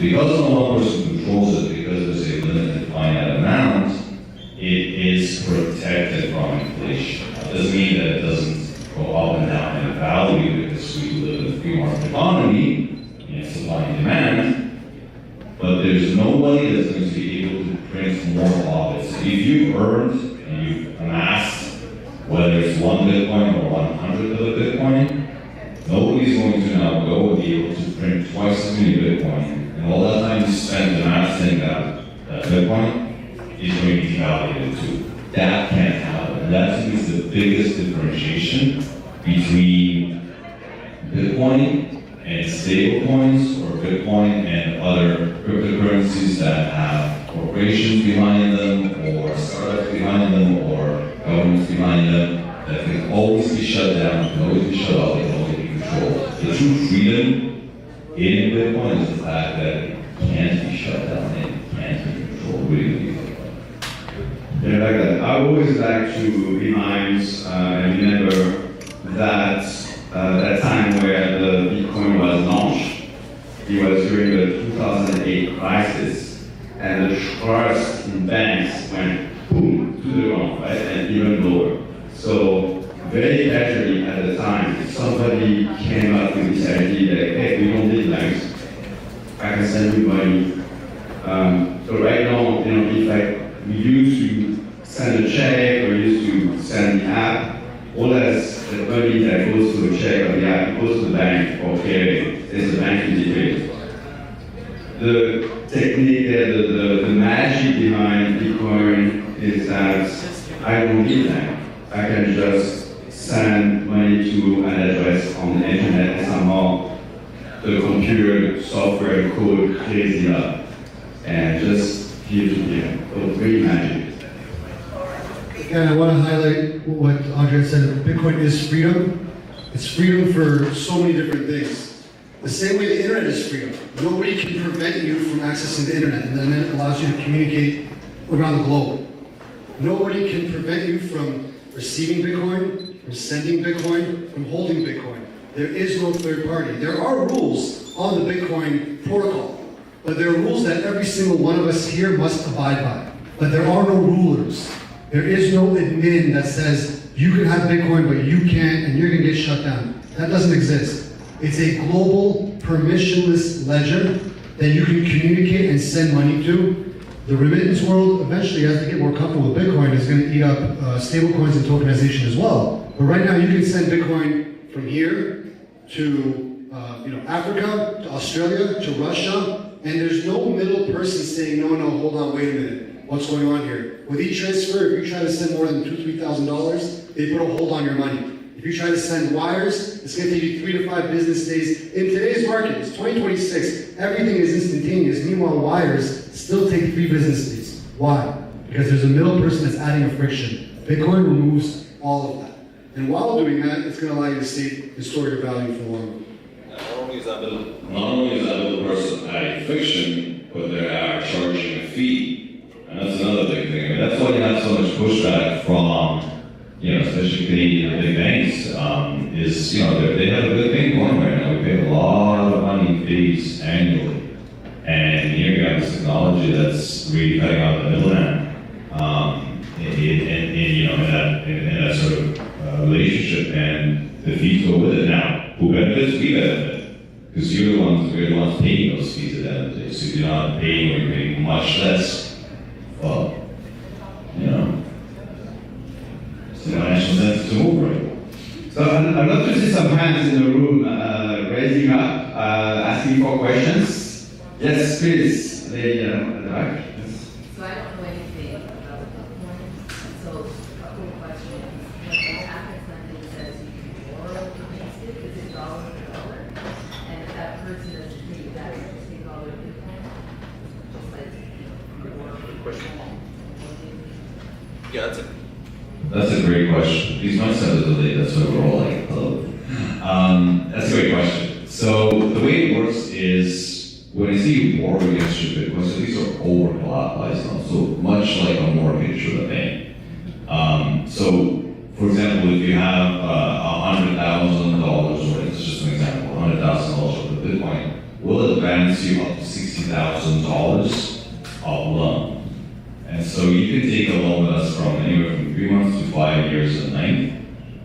You're able to either pay interest monthly, you can have an amortized loan, meaning you pay equal installments throughout the loan, or you can pay all your interest at the end of the loan. That's entirely up to you.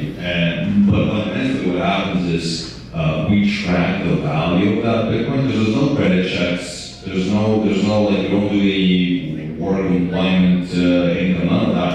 The only security for that loan is the Bitcoin. So we track the value of that Bitcoin to make sure that we remain in a healthy position.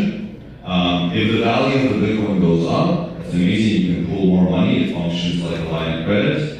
Or you can pull some of your collateral off if you want, so you take that.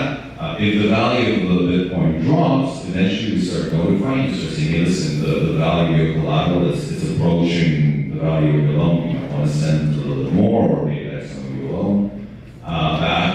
But you don't have to do that. Eventually, when it gets really close, we do start selling it a little bit, because that's our only security against the loan. Otherwise, people would just not pay the loan and walk away.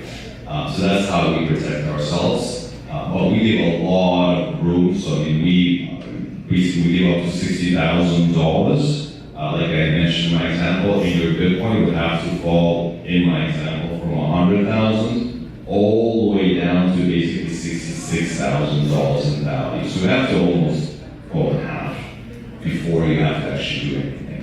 And that's what allows you to, like that, all that room allows you to take that money and do whatever you want to buy. You have a question there? Oh, yeah, if the Bitcoin goes up, do you make more money as it goes up? So that's the whole point, is you make more money. Yeah, you as the borrower. It's not our Bitcoin, it's your Bitcoin. So that's the whole point, is as it goes up and it appreciates in value, it remains your Bitcoin. That's why people borrow against it, because they don't want to miss out. Right, you want to go do something, you want to buy a car, you want to buy whatever your house. You think to yourself, I have to sell now, but you don't have to sell. You can just borrow against it, because if you sell now and next year it's gone up twofold, you just lost out on, you just paid basically twice over for that car. But you don't have to, because if you borrow against it, you keep that upside. You're also taxed differently. So something to think about. Want to move to also give a chance to other people here? Yes. It just did what you described. It fell from 100,000 to 60,000. So you have a lot of problems with that with your customers. You're saying Bitcoin just fell from 100,000 to 60,000? Well, over 72, right? It hit 61, I think. Like, you mean over a long period of time? Year to date. Oh, yeah, I'm not sure it's 100,000 at the beginning of the year, but so I mean, what happens is as it slowly goes up or down, we notify our borrowers of the value of their loan. I mean, to answer in short, no. These are very small incremental movements.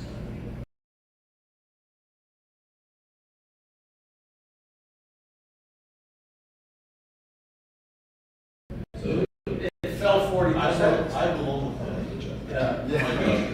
Okay, we're checking right now. Wait, I'll just answer quickly to make it make sense. I belong with them with my business. Right? So as Bitcoin's price depreciated, I added more Bitcoin to my own savings. So I wasn't at risk of losing my pay. Does that make sense? Of course, I mean, that's simple math, but I'm saying, did you have a lot of people get? It's a volatile asset. We want to make sure you're not borrowing at the very top when the run-up is already happening as well. So I think the question is, do you get liquidated? Do you have a lot of people being liquidated? I'll answer the question again. I'll let it chat. What ends up happening is, as Bitcoin drops in value, you have an opportunity as a borrower to sell more Bitcoin, so the total value of your collateral increases, right? So let's say, it goes from 100,000 down to 70,000 in total, right? In total value of collateral, and you have a $60,000 loan, so it's getting close to that.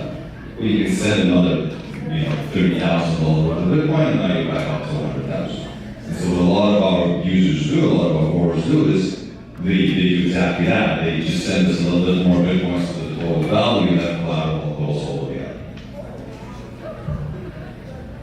The earphones? Thank you for the speech, and I hear all the good side of the Bitcoin. So I just want to know a little bit of from your perspective, what's the downside of the Bitcoin?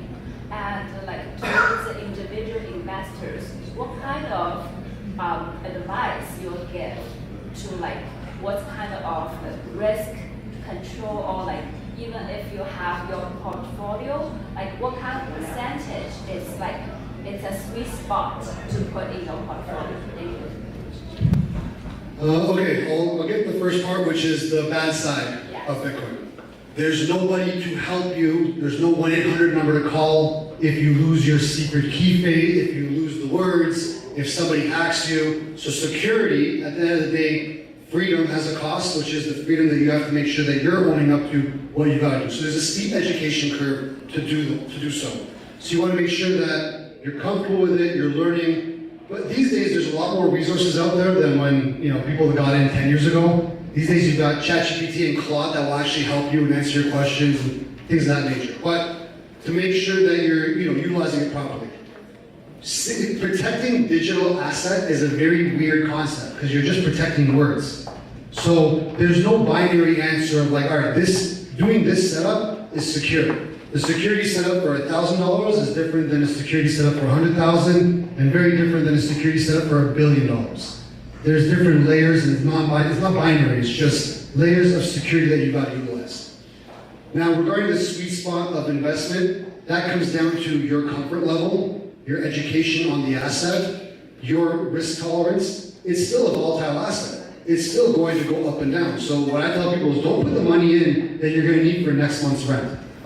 Because it can drop. It did drop over the last few months. It went down. But if you're thinking on the long-term trajectory, and what I tell people is when you're buying and holding Bitcoin, and I don't recommend trading, you will not outperform the market. You are not smarter than the market. Every book out there about dollar cost averaging and long-term holding for real estate stocks, the same is true for Bitcoin.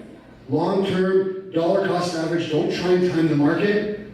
Minimum time frame should be 4 years. Minimum. But then the sweet spot for your portfolio, again, it comes down to if you leave it in there long enough, it's going to take more and more allocation in your portfolio. You start off with 1%, you leave it in there for 5 years, it's going to be 10% of your portfolio. What I've noticed with my clients and people that I help, they just say, well, this outperformed my real estate, or this outperformed stocks, why don't I just buy more Bitcoin? Because it's also easier. It's just an asset, you buy, you hold it, and so it's not a cookie cutter answer. We have to wrap up soon. I just have one final question for you both. Maybe, Andrea, you can talk a little bit about this, because we have some student entrepreneurs in the audience. What are some of the challenges and the benefits in building a Bitcoin, and where are international opportunities that they might be able to build on? A lot of people are from whether it be India and Africa or all over the world, some opportunities that you might see. And then Jacob, if you could just answer, what are some of the opportunities that you're looking forward to in Canada in being able to use your Bitcoin? Like in other countries, they're starting to use Bitcoin to buy houses, other forms of assets. What are things that you're most excited about for Canada? So yeah, I'll try to answer that. I've been building regulated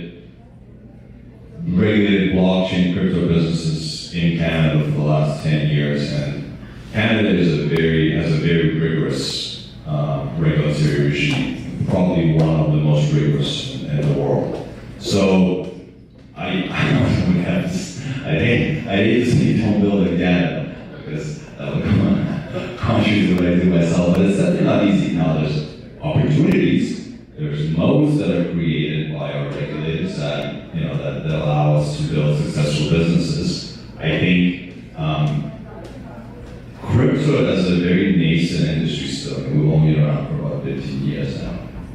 It is in need of easy to use platforms and services that function within regulated frameworks. Because I truly believe in the benefit of the application of blockchain to the financial markets and Bitcoin and a lot of other projects. But none of that is going to have longevity unless we have mass adoption. And mass adoption comes from ease of use, some trust, safety, and regulatory oversight. That's just the reality of it.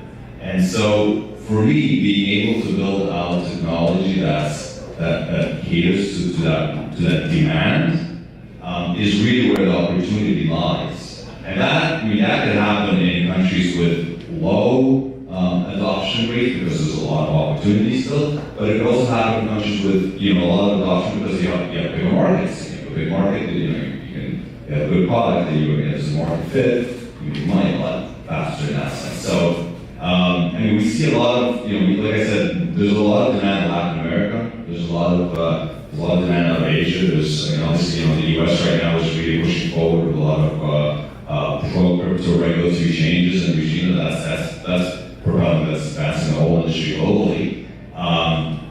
And again, Asian market, I'm not gonna lie, is not the easiest in the world, but we live here, we love this country, and we love to build technology that really benefits Canadians, and we're very fortunate in that we're able to export our technology and now, like I mentioned, clients globally that use us to run their own lending businesses in the back end. So there's that. So there's, I don't know that we can answer that, but it's world's your oyster. Just go at it. If you're in entrepreneurship, it's a tough road, but it's a very rewarding road. The world is your oyster in this sense. Nobody can tell you what you can build because it hasn't been done yet. Whatever you can dream of, any friction points that you see, the same way the internet was 40 years ago. The internet's only 40 years old and we're still seeing innovation these days. Bitcoin is only 17 years old. And so the potential for it is global. It's a global asset. Mining, energy sectors, so if you, in different countries, I know of a lot of mining operations in Africa and South America where they have excess energy. Bitcoin monetizes wasted, stranded, and excess energy. That's the most exciting aspect because it's going to be a primary driver for renewables, right? For notary republics, so things that you have to sign for. If you embed a message into Bitcoin, it's there forever. So imagine what kind of services you can come up with for lawyers and notary publics and all these different things. The tokens, everything is getting digitized. Everything. So whatever you can dream of, this is the time to do it. Nobody's going to tell you you can't. Come up with the idea, put it in front of them, and then you can figure it out regulatorily, like how you're going to kind of fit it in there. But at the end of the day, the rules aren't even in place yet. We're still figuring out how this asset is going to be utilized day to day. And if you guys want $1 million idea, agentic transactions, agents are going to pay each other with crypto in the future. Maybe Bitcoin, maybe another token, but that is, I believe, going to be the primary use case of crypto is agentic payments.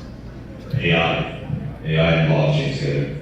So check on X today. So actually, Joe Ludin, the former employer and founder of Consensus, co-founder of Ethereum, I was actually making that point, very long tweets. And love it. So the world is your oyster. You're all entrepreneurs here. You have the permission to innovate, permission to start your own business, be successful. And our panelists will stick around for a little while. If you have more questions, please find them here. And thank for the opportunity here to share it.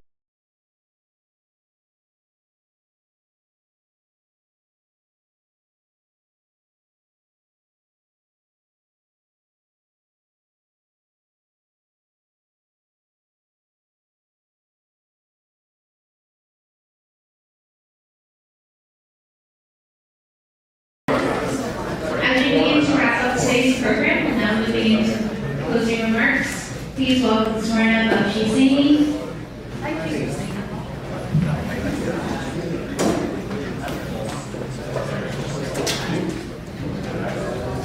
Thank you so much. Good afternoon, good evening, whatever time you prefer to everyone. As we bring Sovereign 2026 to a close, I want to take this moment to reflect on everything that we experienced today. What began this morning as a gathering of students, founders, investors, researchers, and innovators evolves into something much more meaningful. A conversation about the future of human potential, institutional responsibility, and what sovereignty truly means in an era increasingly shaped by artificial intelligence. We heard conversations about artificial intelligence, human performance, biohacking, energy infrastructure, education, Bitcoin, and a lot more. Today's student investor competition and the Startup and Innovation Pitch Showcase reminded us the future is already being built at International Business University and the next generation of innovators is sitting with us. So congratulations to all the winners. I also want to extend our sincere appreciation to every speaker, moderator, panelist, and contributor who shared their expertise and perspectives today. Thank you to Akeem Gardner, Pamela, Emma Patu Shega, Andrew Nicholson, Madison Tyler, Ahmed Dalman, Randy Osai, Professor Barbara, Elijah Goodman, Anadi Chandra, Yuval Mate, Suchit Ahuja, Professor Siddhapaya, Professor Shraddha Wilford, Sophia Sultani, Professor Mark Lejord, Andrea Polikov, and Jacob Aspirant. Thank you for shaping the dialogue at International Business University today. To our partners, to the ecosystem collaborators, all the faculty members and our students, and especially volunteers, a huge shout out to all of you. I also want to acknowledge the growing role of International Business University that we continue to play within the Canada's innovation ecosystem. IBU was founded with a belief that higher education must be responsive to the realities of the world students are entering into, and we are doing everything we can in our power to ensure that we are relevant to the industry. From official launch and announcement of our MSc in Applied Artificial Intelligence program to the interdisciplinary conversations that were hosted throughout the day, Sovereign 2026 demonstrated what is possible when academia and industry comes together. What we explore today cannot end when this room empties, so please keep the conversations flowing and conversations going on. Once again, on behalf of International Business University, a big thank you to everyone for spending your time and day with us, and we look forward to what comes next. Feel free to go around the campus, have a look if you've not already seen us, and indulge with any conversations that you would like. Once again, thank you so much.